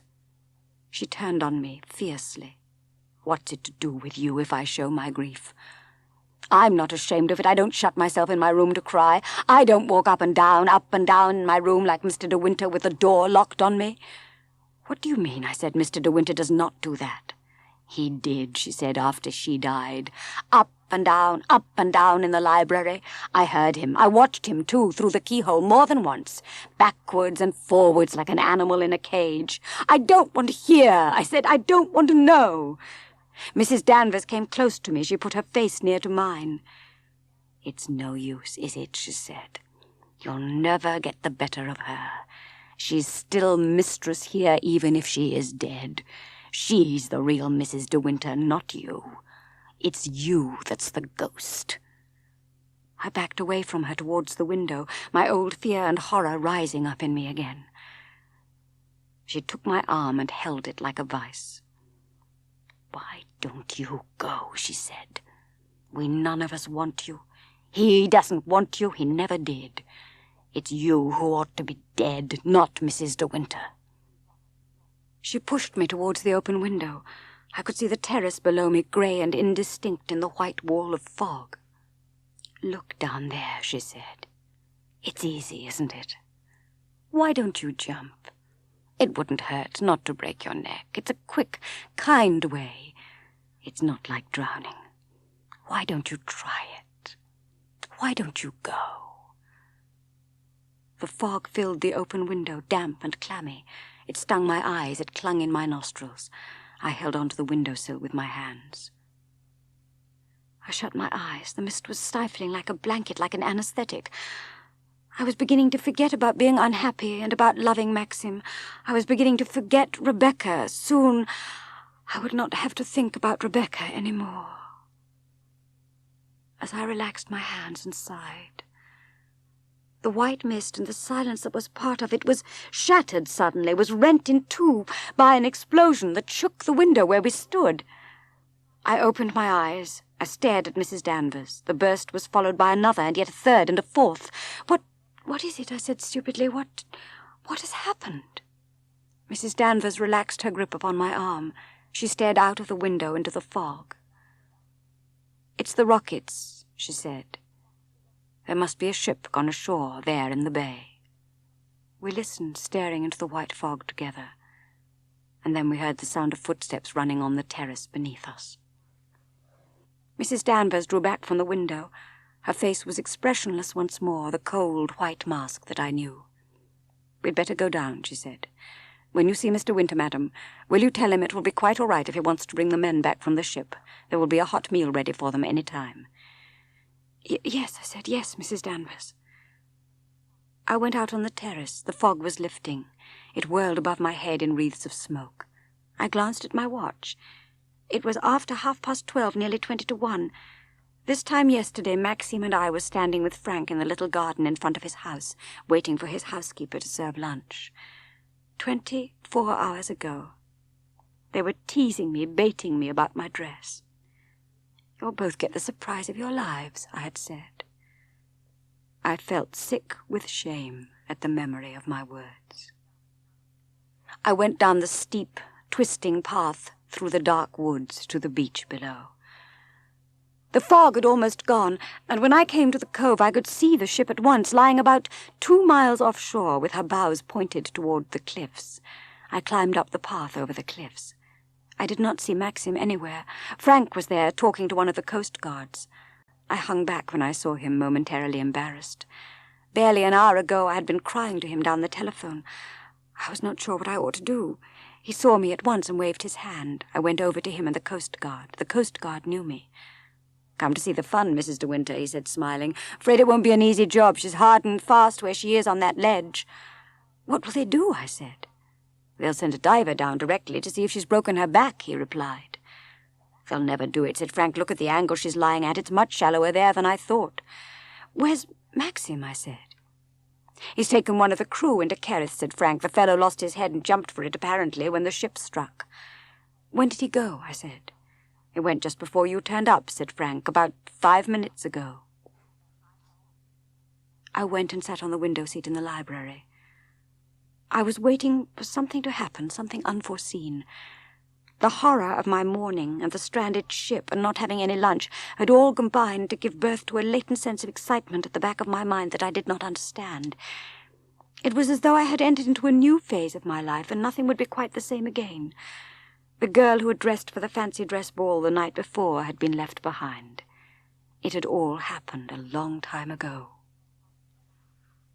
Robert came in. "Mr. de Winter is not back yet, is he, madam?" he said. "No," I said. "Why? Does someone want him?"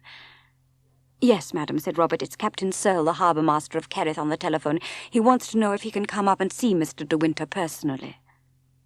"You'd better tell him to ring again at 5 o'clock, I said. Robert went out of the room and came back again in a few minutes. "Captain Searle would like to see you, if it would be convenient, madam," said Robert. "He says the matter is rather urgent. He tried to get Mr. Crawley, but there was no reply." "Yes, of course I must see him if it's urgent," I said. I wondered what I should say to Captain Searle. His business must be something to do with the stranded ship. I could not understand what concern it was of Maxim's.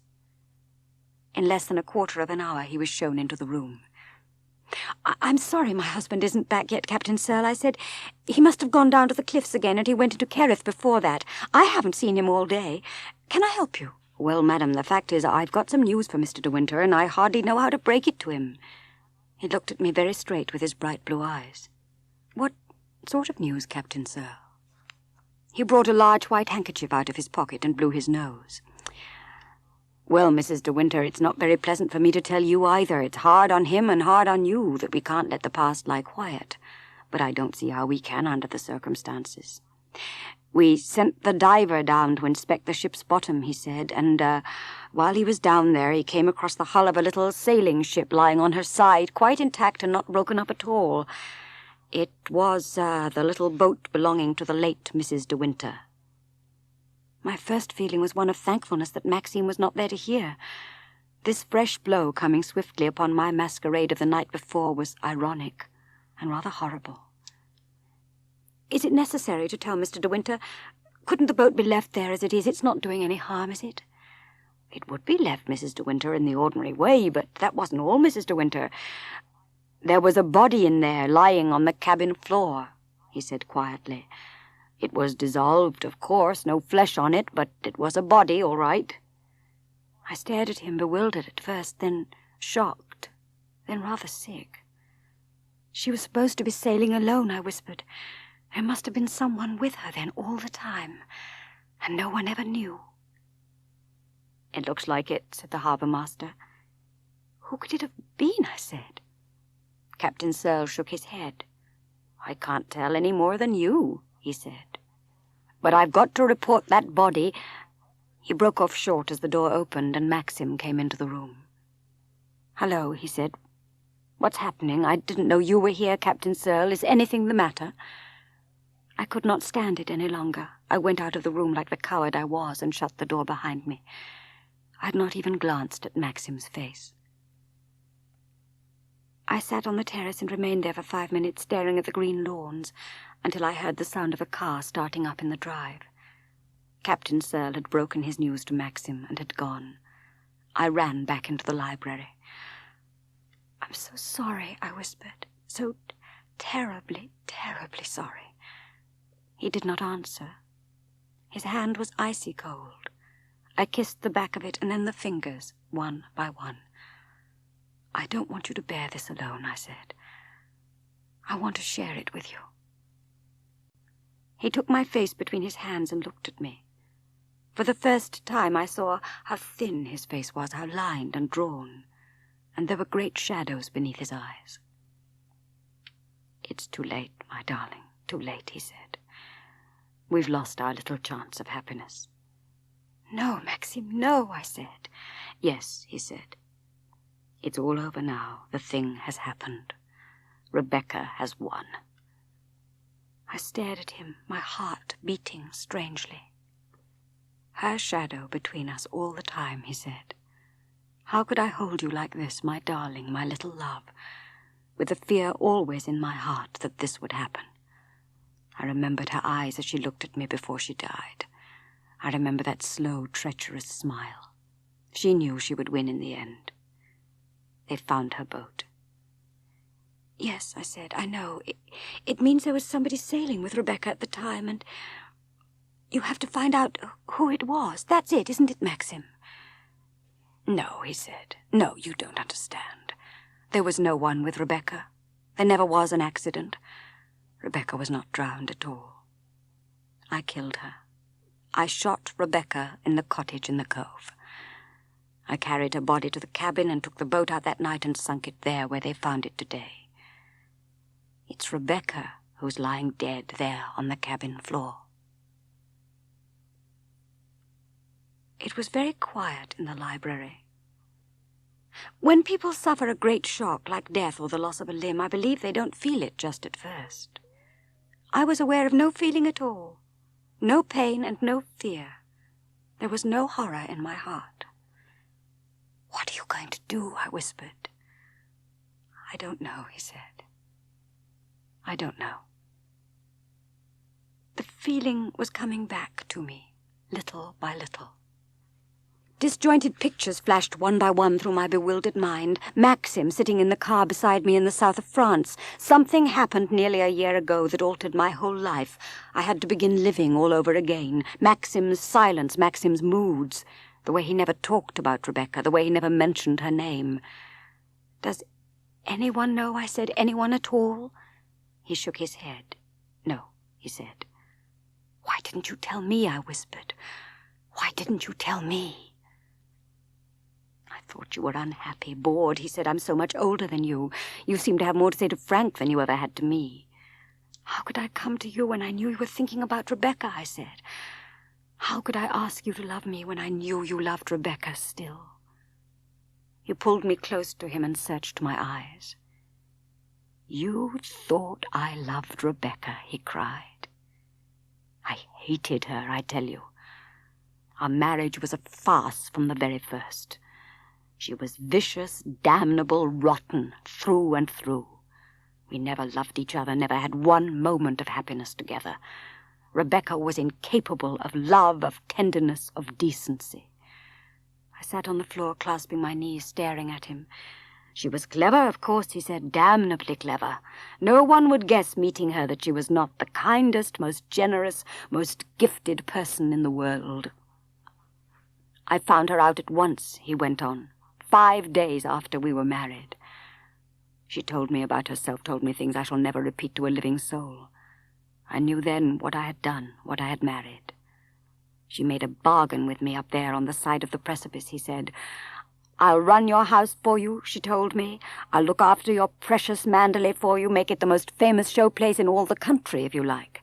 And people will visit us and envy us and talk about us. They'll say we are the luckiest, happiest, handsomest couple in all England. What a leg pull, Max, she said. What a goddamn triumph. She knew I would sacrifice pride, honor, personal feelings, every damned quality on earth, rather than stand before our little world after a week of marriage and have them know the things about her that she had told me. He came and stood before me. He held out his hands. You despise me, don't you, he said. You can't understand my shame and loathing and disgust. I did not say anything. I held his hands against my heart.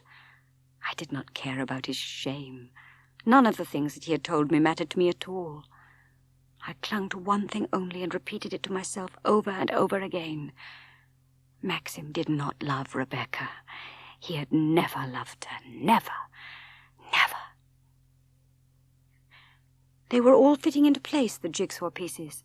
Frank's odd manner when I spoke about Rebecca, Beatrice and her rather diffident negative attitude. The silence that I had always taken for sympathy and regret was a silence born of shame and embarrassment. I had never had the courage to demand the truth.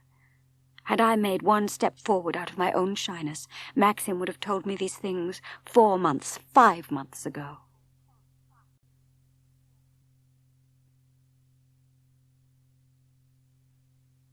She had a cousin, said Maxim slowly. A fellow who had been abroad and was living in England again. He took to coming here if ever I was away, a fellow called Jack Favell. She used to have him down to the cottage. She would tell the servants she was going to sail and would not be back before the morning. Then she would spend the night down there with him. Things drifted on, nothing very much happened. Then one day she went up to London and came back again the same day, which she did not do as a rule. I saw her scarf and gloves lying on a chair in the hall. I wondered what the devil she had come back for. I went into the morning room, but she was not there. I guessed she had gone off to the cottage in the cove. And I knew then I could not stand this life of lies and filth and deceit any longer. The thing had got to be settled one way or another. I thought I'd take a gun and frighten the fellow, frighten them both. I went down right away to the cottage. To my surprise, Rebecca was alone. She was lying on the divan with an ashtray full of cigarette stubs beside her. She looked ill, queer. I began at once about Favell, and she listened to me without a word. She looked very pale, very thin. She walked up and down the room, her hands in the pockets of her trousers.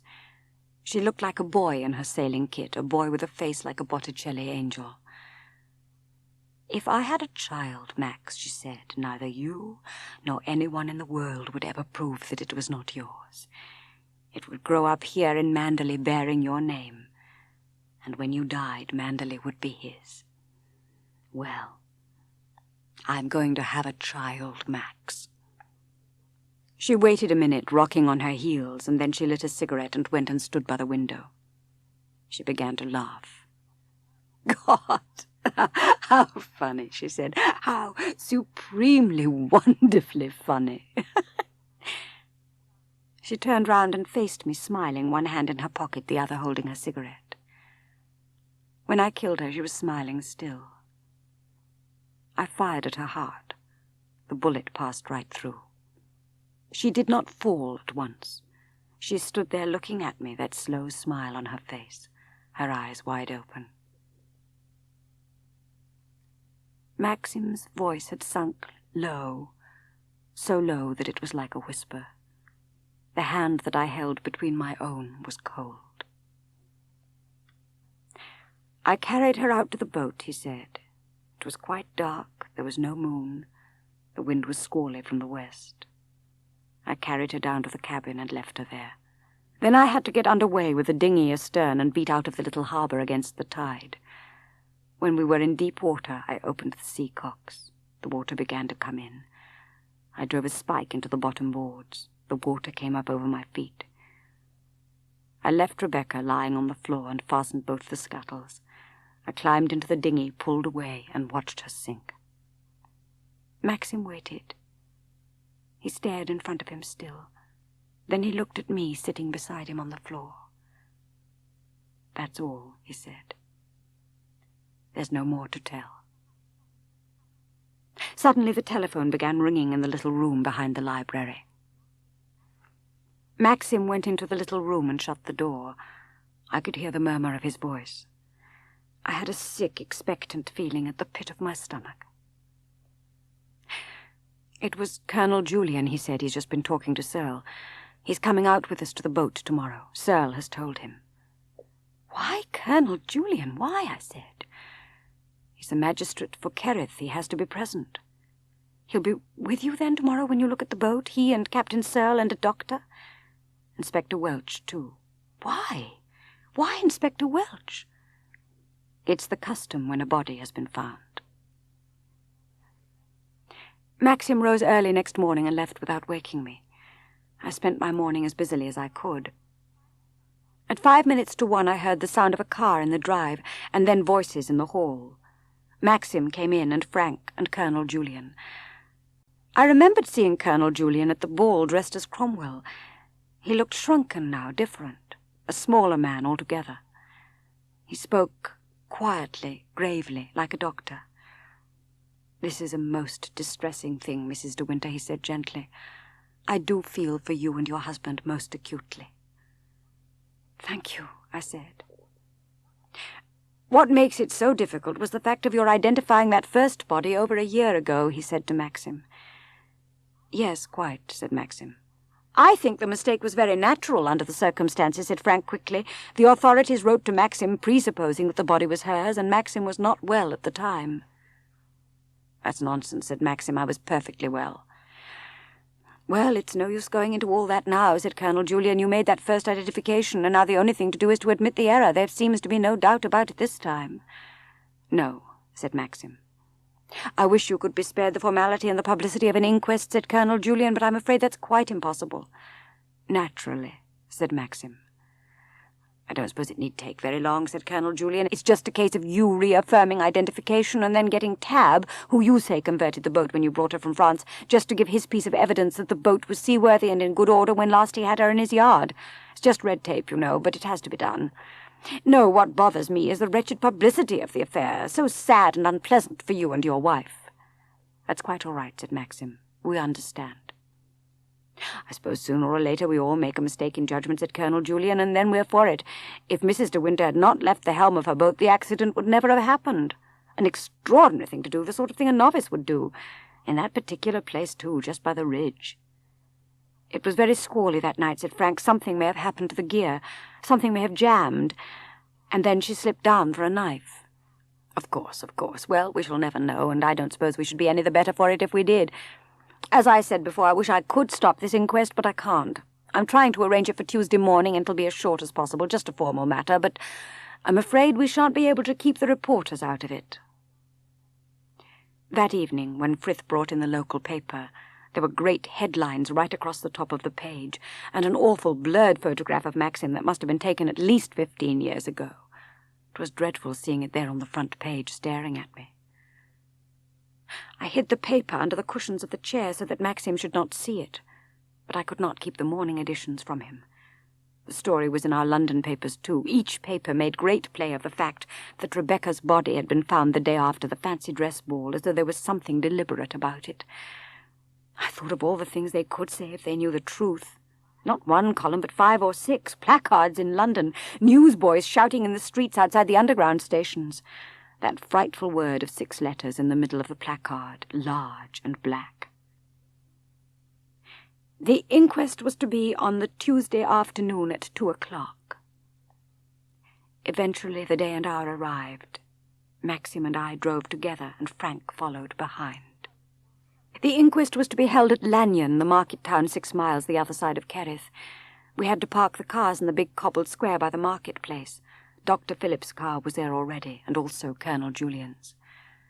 "I think I shall stay here," I said. I don't think I'll come in with you after all." They went off together and left me sitting in the car. The minutes went by. I got out of the car, and in spite of myself I found I was coming to the building where the inquest was being held. I saw a policeman watching me curiously from the door. "Excuse me, madam," he said. "Aren't you Mrs. de Winter?" "Yes," I said. "How long will they be?" "Well, I'll go and inquire if you like," he said. He disappeared along the passage. In a moment he came back again. "I don't think they will be very much longer," he said. "Mr. de Winter has just given his evidence. Captain Searle and the diver and Dr. Phillips have already given theirs. There's only one more to speak, Mr. Tabb, the boat builder from Kerrith. Would you like to hear the remaining evidence? There is a seat there just inside the door." "Yes," I said. "Yes, I think I will." I slipped in and sat down just by the door. My heart gave a jump suddenly as I recognized Mrs. Danvers. She was sitting right at the back, and Favell was beside her. Jack Favell, Rebecca's cousin. James Tabb, the boat builder, was standing up now, and the coroner was asking him a question. "Yes, sir," answered Tabb. "I converted Mrs. de Winter's little boat. She gave me the job of doing her up like a little yacht." "Was the boat in a fit state to put to sea?" said the coroner. "She was when I fitted her out in April of last year," said Tabb. "Has the boat ever been known to capsize before?" asked the coroner. "No, sir. She was a stout, seaworthy boat and could stand a lot of wind. Mrs. de Winter had sailed her in worse weather than ever she found that night. That's what I've said all along. I couldn't understand Mrs. de Winter's boat being lost on a night like that." "But surely, if Mrs. de Winter went below for a coat, as is supposed, and a sudden puff of wind was to come down from that headland, it would be enough to capsize the boat?" asked the coroner. James Tabb shook his head. "No," he said stubbornly, "I don't see that it would. I went and looked at that boat yesterday. Captain Searle himself gave me permission. There was nothing wrong with that boat as regards the work I did to her. She was lying on the sand. There wasn't a mark of a rock on her. So what I want to know is this. Who drove the holes in her planking? Rocks didn't do it, besides. They weren't the sort of marks made by a rock. They were holes done with a spike, and that's not all. The seacocks had been turned on, and they're always kept tight closed when you're under way, otherwise the water would flow in. When I examined the boat yesterday, both seacocks were turned full on. It's my opinion, sir, that the boat never capsized at all. She was deliberately scuttled." I must try and get out of the door. There was no air left in this place, and the person next to me was pressing close, close. Someone in front of me was standing up, and they were talking, too. They were all talking. The coroner was asking everybody to be silent. "Mr. de Winter, you heard the statement from James Tabb, who had the care of Mrs. de Winter's boat. Do you know anything of these holes driven in the planking?" "Nothing whatever." "Can you think of any reason why they should be there?" "No, of course not." "It's the first time you have heard them mentioned?" "Yes, of course it is." "Who looked after Mrs. de Winter's boat?" "She looked after it herself." "The boat was moored in the private harbour belonging to Manderley?" "Yes." "Any stranger who tried to tamper with the boat would be seen. There's no access to the harbour by public footpath." "No, none at all." "Therefore we must assume that whoever took the boat out that night drove in the planking and opened the seacocks." "I suppose so." "You have told us already that the door of the cabin was shut, the portholes closed, and your wife's remains were on the floor. This was in your statement, and in Dr. Phillips, and in Captain Searle's." "Yes." "And now added to this is the information that a spike was driven through the bottom and the seacocks were open. Does not this strike you, Mr. de Winter, as being very strange?" "Certainly." "You have no suggestion to make?" "No, none at all." "Mr. de Winter, painful as it may be, it is my duty to ask you a very personal question." "Yes." "Were relations between you and the late Mrs. de Winter perfectly happy?" They had to come, of course, those black spots in front of my eyes, dancing, flickering, stabbing the hazy air. And it was hot, so hot, with all these people, all these faces, and no open window. The door, from being near to me, was further away than I'd thought, and all the time the ground coming up to meet me. And then, out of the queer mist around me, Maxim's voice, clear and strong. "Will someone take my wife outside? She is going to faint." I was sitting in a little room, like a waiting room at the station. The policeman was there bending over me, giving me a glass of water, and someone's hand was on my arm, Frank's hand. "Maxim told me to take you back to Manderley." He put his arm through mine and helped me to get up. "Can you walk as far as the car, or shall I bring it round?"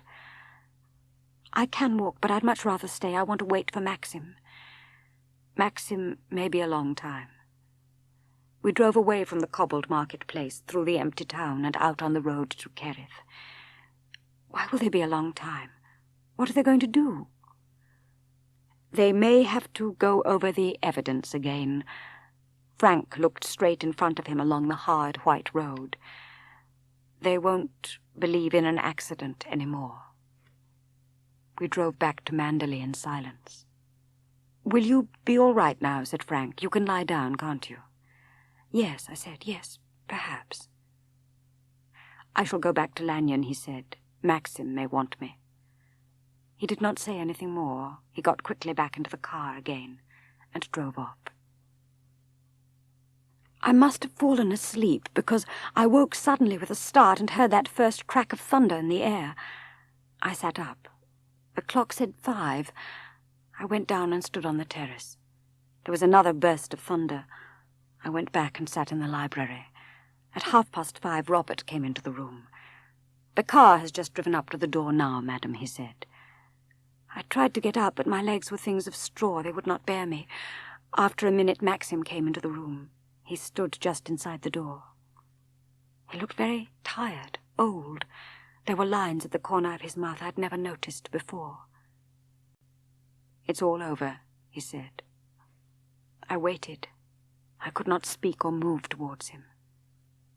"Suicide," he said, without sufficient evidence to show the state of mind of the deceased. Later that evening, when Maxim was resting before dinner, Frith came to me in the library. "Excuse me, madam," he said. "There's a gentleman to see Mr. de Winter, madam." "Who is it?" I said. "Is it anyone you know?" Frith looked uncomfortable. "Yes, madam," he said. "It's a gentleman who used to come here frequently at one time when Mrs. de Winter was alive. A gentleman called Mr. Favell." "I think perhaps I had better see him," I said. "Very good, madam." I went over and stood on the rug beside the empty fireplace. It was just possible that I should be able to get rid of Favell before Maxim came down. I did not know what I was going to say to him, but I was not frightened. In a few moments Frith returned and showed Favell into the library. He looked much the same as before, but a little rougher, if possible, a little more untidy. "This business has been a shock to me, you know," he said. "A bloody awful shock. Rebecca was my cousin. I was damn fond of her." "Yes," I said. "I'm very sorry for you." "I'm going to see justice is done to Rebecca," he said, his voice growing louder. "Suicide! God almighty, that doddering old fool of a coroner got the jury to say suicide. You and I know it wasn't suicide, don't we?" He leant closer to me still. "Don't we?" he said slowly. The door opened and Maxim came into the room with Frank just behind him. Maxim stood quite still, staring at Favell. "What the hell are you doing here?" he said. Favell turned round, his hands in his pocket. He waited a moment, and then he began to smile. "Matter of fact, Max, old chap, I came to congratulate you on the inquest this afternoon." Maxim did not move. I saw Frank close the door, very quietly. "Now, listen here, Max," said Favell. "You realize, don't you, that I can make things damned unpleasant for you if I choose? Not only unpleasant, but shall I say dangerous?" "Oh, yes," he said. "In what way can you make things dangerous?" "Look here, Max," said Favell. "I suppose there are no secrets between you and your wife, and from the look of things, Crawley there just makes the happy trio. You all know about Rebecca and me. We were lovers, weren't we? I've never denied it, and I never will. Very well, then, but you never knew I had this note, did you? I kept it because it was the last thing she ever wrote to me. I'll read it to you." He took a piece of paper out of his pocket. I recognized that thin, pointed, slanting hand. "I tried to ring you from the flat, but could get no answer. I'm going down to Manda's right away. I shall be at the cottage this evening, and if you get this in time, will you get the car and follow me? I'll spend the night at the cottage and leave the door open for you. I've got something to tell you, and I want to see you as soon as possible. Rebecca." He put the note back in his pocket. "That's not the sort of note you write when you're going to commit suicide, is it?" he said.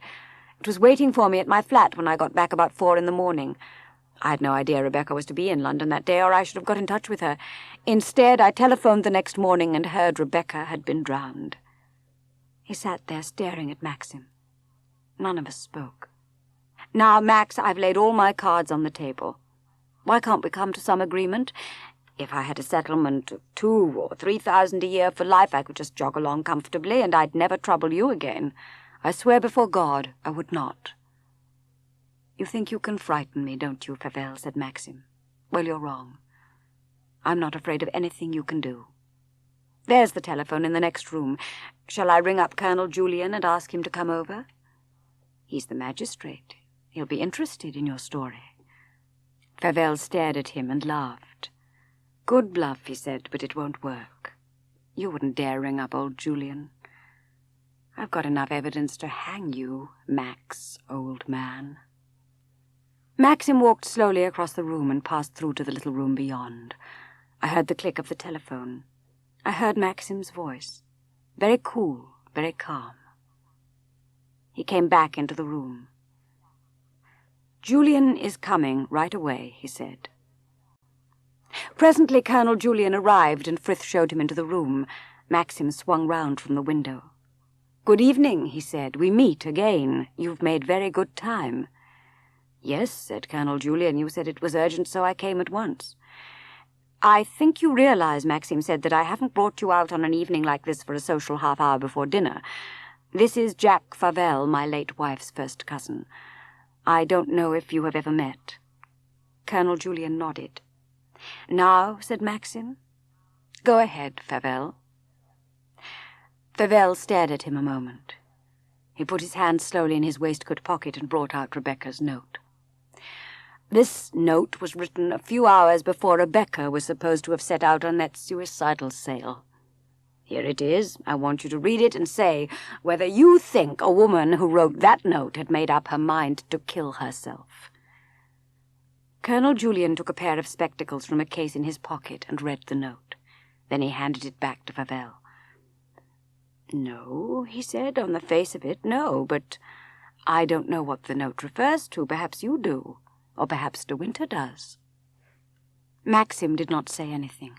Fauvel twisted the piece of paper in his fingers, considering Colonel Julian all the while. "My cousin made a definite appointment in that note, didn't she?" he said. "She deliberately asked me to drive down to Manderley that night because she had something to tell me." Fauvel turned his head and looked slowly toward Maxim. He was still twisting the note between his fingers. "Rebecca never committed suicide. Max de Winter murdered Rebecca, and I'm going to prove it." "Wait a minute, Mr. Fauvel," said Colonel Julian quietly. "Why didn't you produce that letter in court?" Fauvel stared at him and laughed. "Why," he said, "because I didn't choose to, that's why. I preferred to come and tackle de Winter personally. I tell you, he killed Rebecca because of me. He knew I was her lover. He was jealous, madly jealous. He knew she was waiting for me at the cottage on the beach, and he went down that night and killed her. Then he put her body in the boat and sank her." "Quite a clever story, Fauvel, in its way," said the Colonel. "But you have no proof. You can't produce one shred of evidence against de Winter, and you know it. You can't even prove your own story, can you?" "Can't I?" said Fauvel. I saw him smile. He came across to the fireplace and rang the bell. I guessed already what was going to happen. Frith answered the bell. "Ask Mrs. Danvers to come here," said Fauvel. Frith glanced at Maxim. Maxim nodded shortly and Frith left. We all waited, watching the door. And Mrs. Danvers came into the room. "I want to ask you a question," said Colonel Julian, "and the question is this. Were you aware of the relationship between the late Mrs. de Winter and Mr. Favell here?" "They were first cousins," said Mrs. Danvers.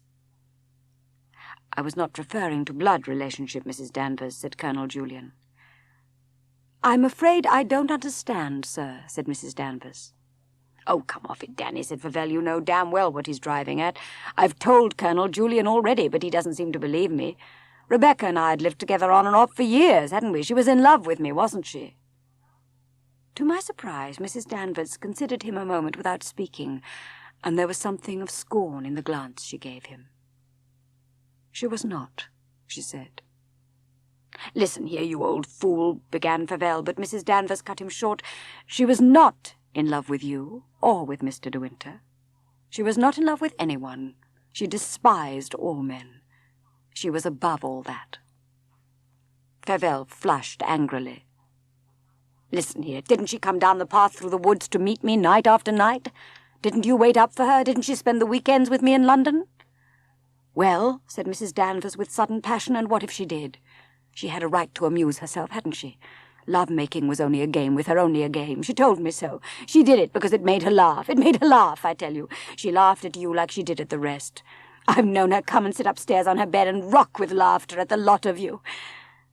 There was something horrible in the sudden torrent of words, something horrible and unexpected.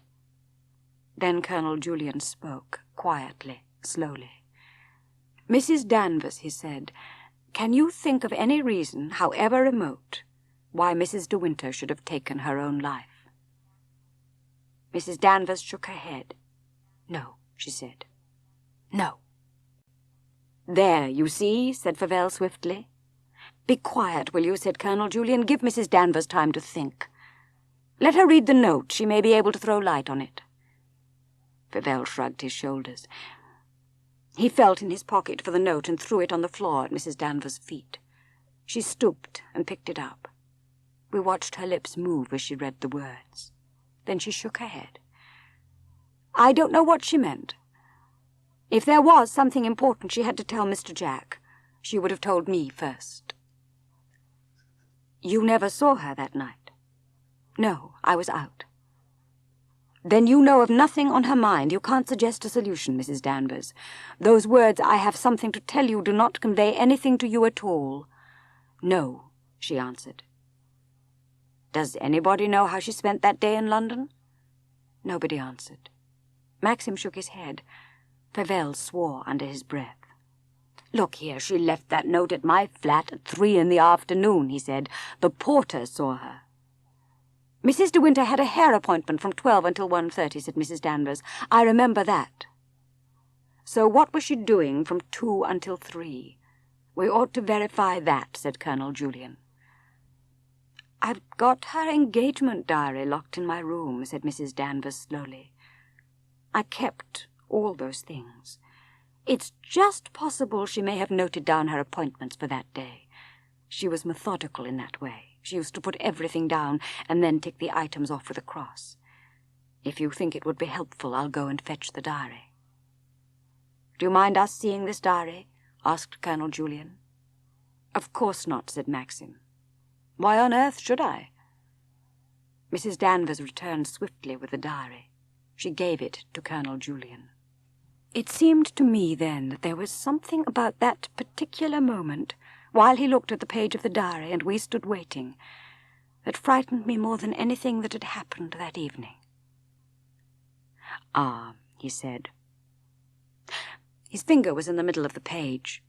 "Something is going to happen," I thought. "Something terrible is going to happen." "Yes," he said, "yes, here it is. Here at 12, as Mrs. Danvers said, and across beside it. She kept her appointment then. Lunch at the club, and across beside that. What have we here, though? Baker, 2 o'clock. Who was Baker?" He looked at Maxim. Maxim shook his head. Then at Mrs. Danvers. "Baker?" said Mrs. Danvers. She knew no one called Baker. "I've never heard that name before." "Well, here it is," said Colonel Julian, handing her the diary. "You can see for yourself, Baker, and she's put a great cross beside it as though she wanted to break the pencil. She evidently saw this Baker, whoever he may have been." She had the book in her hands and was turning the leaves. Suddenly she gave an exclamation. "There's something here," she said, "right at the back among the telephone numbers. Baker, and there's a number 0488, but there's no exchange, just an M beside it." "Try every exchange in London," jeered Favell. "Try Mayfair, try Museum. Max doesn't care if his telephone bill is £100, do you, Max? You want to play for time, and so should I if I were in your shoes." "Well," said Maxim, lighting his first cigarette, "something had better be done about it. Frank, go through and ask the exchange for Mayfair 0488. Frank went through to the little room beyond. We waited while he called. In a moment he was back again.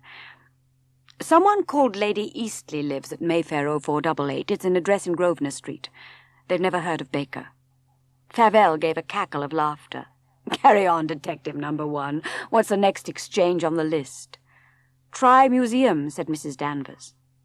Frank glanced at Maxim. "Go ahead," said Maxim. The farce was repeated all over again. After 5 minutes, Frank returned. "It was the night porter from an address in Bloomsbury," he said. "There are no residents there at all. The place is used during the day as a doctor's consulting rooms. Apparently Baker's given up practice and left 6 months ago. But we can get hold of him all right. The night porter gave me his address. I wrote it down on this piece of paper." It was then that Maxim looked at me. He looked at me for the first time that evening, and in his eyes I read a message of farewell. Then he turned away and held out his hand to Frank. "Well done," he said. "What's the address?" "Somewhere near Barnet, north of London," said Frank, giving him the paper, "but it's not on the telephone. We can't ring him up." "Of course." "That's it," said Colonel Julian, turning to Maxim. "I wouldn't mind betting £1,000 on it. She was going to tell Favell the result of that interview with this Dr. Baker." "Believe you're right after all," said Favell. "The note and that appointment seem to hang together, but what the hell was it all about? That's what I want to know. What was the matter with her?" The truth screamed in their faces, and they did not see. They all stood there staring at one another, and they did not understand. Maxim was talking to Colonel Julian. "What do you suggest?" he said. "Shall I drive to this address at Barnet? I can wire Baker to expect me." "He's not going alone," said Favell with a short laugh. "If I go with De Winter and stay with him the whole time and bring him back, will that satisfy you?" the Colonel asked.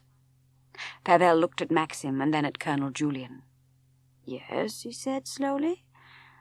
"Yes, I suppose so, but for safety's sake, do you mind if I come with you too?" "No," said Colonel Julian. "Unfortunately, I think you have the right to ask that." Colonel Julian looked at Maxim. "How early can you be ready?" "Any time you say," said Maxim. 9 o'clock tomorrow morning?" 9 o'clock, said Maxim. Next morning we set out for London. Maxim drove and I sat beside him. The Colonel sat in the back. Behind us drove Favell in his own car. We came to the suburbs of London about 3 o'clock. The drive through London seemed endless, and by the time we'd drawn clear again and were out beyond Hampstead, there was a sound in my head like the beating of a drum, and my eyes were burning. I wondered how tired Maxim was. He was pale and there were shadows under his eyes, but he did not say anything. The Colonel drew out a large-scale map from his coat pocket and began directing Maxim to Barnet. It was a postman who pointed out the house in the end.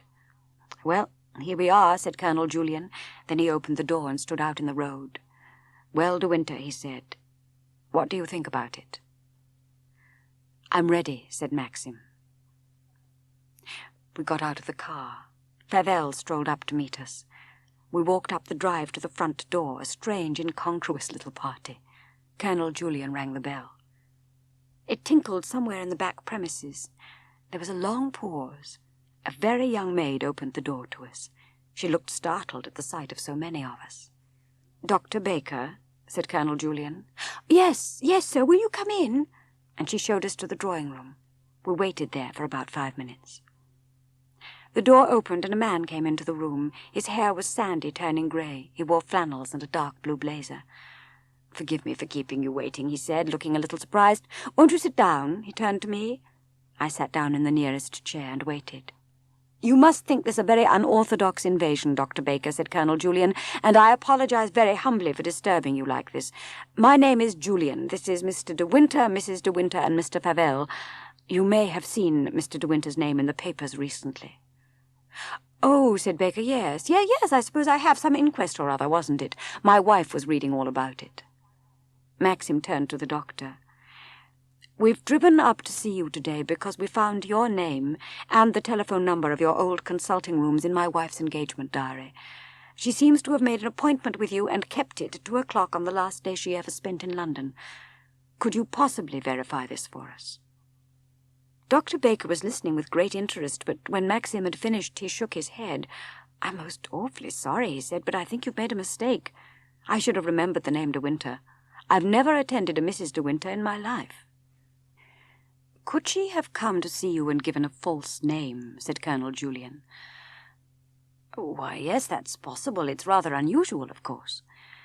"Would you have any record of the visit in your file?" said Colonel Julian. "I know it's not etiquette to ask, but the circumstances are very unusual. We do feel her appointment with you must have had some bearing on the case and her subsequent suicide." "Murder?" said Favell. Dr. Baker raised his eyebrows and looked inquiringly at Maxim. "I'd no idea there was any question of that," he said quietly. "Of course I understand, and I'll do anything in my power to help you. If you will excuse me a few minutes, I'll go and look up my files." Presently Dr. Baker came back into the room with a large book and a file case in his hands. He carried them over to the table. "I've brought the collection for last year," he said. He opened the book and began turning the pages. I watched him, fascinated. He would find it, of course. It was only a question of moments now, of seconds. "The 12th, did you say, at 2:00? Ah." We none of us moved. We all watched his face. "I saw Mrs. Danvers on the 12th at 2:00, he said. "She gave a wrong name, of course," said Maxim. "That was obvious from the start. Do you remember the visit now, Dr. Baker?" But Dr. Baker was already searching his files. I saw his fingers delve into the pocket marked with D. He found it almost at once. He glanced down rapidly at his handwriting. "Yes," he said slowly, "yes, Mrs. Danvers. I remember now. Tall, slim, dark, very handsome," said Colonel Julian quietly. "Yes," said Dr. Baker. Yes." He read through the files and then replaced them in the case. "Of course," he said, glancing at Maxim, "this is unprofessional, you know. We treat patients as though they were in the confessional. But your wife is dead, and I quite understand the circumstances are exceptional. You want to know if I can suggest any motive why your wife should have taken her life? I think I can. The woman who called herself Mrs. Danvers was very seriously ill. The pain was slight as yet, but the growth was deep-rooted, he said, and in 3 or 4 months' time she would have been under morphia. An operation would have been no earthly use at all. The X-rays showed a certain malformation of the uterus, I remember, which meant she could never have had a child, but that was quite apart. It had nothing to do with the disease. I remember hearing Colonel Julian speak, saying something about Dr. Baker being very kind to have taken so much trouble. You have told us all we want to know, he said, and if we could possibly have a copy of the memoranda in your file, it might be very useful. Of course, said Dr. Baker. Of course. We went and stood by the car. No one said anything for a few minutes. Colonel Julian handed round his cigarette case. Favell looked grey, rather shaken. I noticed his hands were trembling as he held the match. Maxim held open the door of the car and Colonel Julian climbed in. I sat down in my seat in the front. Favell still leant against the car and did not move. He was watching Maxim. He'd lost the grey colour now, and the old unpleasant smile was forming on his lips. "It's been a stroke of luck for you, Max, hasn't it?" he said slowly. "You think you've won, don't you? The law can get you yet, and so can I, in a different way." He stepped back on the pavement, the smile still on his lips. The car slid forward. As we turned the corner, I looked back and saw him standing there, watching us, and he waved his hand, and he was laughing. We drove on for a while in silence, then Colonel Julian spoke. "He can't do anything," he said. "That smile and that wave were part of his bluff. They're all alike, those fellows. He hasn't a thread of a case to bring now. Baker's evidence would squash it." Maxim did not answer. I glanced sideways at his face, but it told me nothing. We drove on through the northern suburbs and came once more to Finchley and Hampstead. 6:30, said Colonel Julian. "What do you propose doing? I've got a sister living in St. John's Wood and feel inclined to take her unawares and ask for dinner and then catch the last train from Paddington. Could you throw me out at my sister's?" When we came to the house, Maxim drew up a little way ahead of the gate. "It's impossible to thank you," he said, "for all you've done today. You know what I feel about it without my telling you." "My dear fellow," said Colonel Julian, "I've been only too glad. If only we'd known what Baker knew, of course there would have been none of this at all. Well, goodbye, both of you. Don't get overtired. It's been a long day." Now that we were alone again and the strain was over, the sensation was one of almost unbearable relief. Maxim did not speak. I felt his hand cover mine. We drove on through the traffic, and I saw none of it. Nothing could touch us any more. We'd come through our crisis. "When we've had dinner, we'll drive slowly, very quietly," said Maxim. "It will be cool, too, in the evening. We'll find somewhere on the road we can put up for the night. Then we can get along to Manderley in the morning." "Yes," I said. "I believe," said Maxim, "that Rebecca lied to me on purpose. The last, supreme bluff. She wanted me to kill her. She foresaw the whole thing. That's why she laughed. That's why she stood there laughing when she died." I did not say anything. We had supper in a small French restaurant in Soho. At one point, Maxim went to the telephone to call Frank. In 10 minutes, Maxim came back. "Well," I said, my own voice sounding far away, "how was Frank?" "Frank was all right," said Maxim. "I told him what had happened. He sounded glad, relieved." "Yes," I said. "Something rather odd, though," said Maxim slowly, a line between his brows. "He thinks Mrs. Danvers has cleared out. About 10 minutes before I rang up, Frith telephoned to Frank and said there'd been a long-distance call for Mrs. Danvers, which he had switched through to her room, and she had answered. That must have been about 6:10. At 6:45 he knocked on the door and found her room empty, her bedroom too. They think she's gone." "Isn't it a good thing?" I said. "I don't like it," said Maxim. "I don't like it." "She can't do anything," I argued. "If she's gone, so much the better." It was Favell who telephoned her, of course. Colonel Julian said if there was any attempt at blackmail, we were to tell him. They won't dare do it. They can't. It's too dangerous. "I'm not thinking of blackmail," said Maxim. "What else can they do?" I said. "It's all over, darling. It's finished. We ought to go down on our knees and thank God that it's finished." Maxim did not answer. He was staring in front of him at nothing. "I don't think I want any more, do you?" said Maxim suddenly. "Only coffee. Black, very strong, please. And the bill," he added to the maître d'hôtel. I wondered why we must go so soon. It was comfortable in the restaurant, and there was nothing to take us away. I followed Maxim out of the restaurant, stumbling a little and yawning. "Listen," he said when we were on the pavement, "do you think you could sleep in the car if I wrapped you up with a rug and tucked you down in the back?" "Yes," I said doubtfully. "Yes, I suppose so, but you'll be so tired." "No," he shook his head. "I shall be all right. I want to get home. Something's wrong, I know it is. I want to get home." His face was anxious, strange. I climbed into the back of the car and lay down with my legs tucked under me. He covered me with a rug. He got in front and switched on the engine. I shut my eyes. It seemed as if I dozed for a while, then I sat up and pushed my hair away from my face. "I can't sleep," I said. "It's no use." "You've been sleeping," he said. "You've slept for hours. It's 2:15. We're 4 miles the other side of Lanyon." It was even colder than before. I shuddered in the darkness of the car. "I'll come beside you," I said. "We shall be back by 3. I climbed over and sat beside him, staring in front of me through the windscreen. I put my hand on his knee. My teeth were chattering. The hills rose in front of us and dipped and rose again. It was quite dark. The stars had gone. "What time did you say it was?" I asked. 2:20, he said.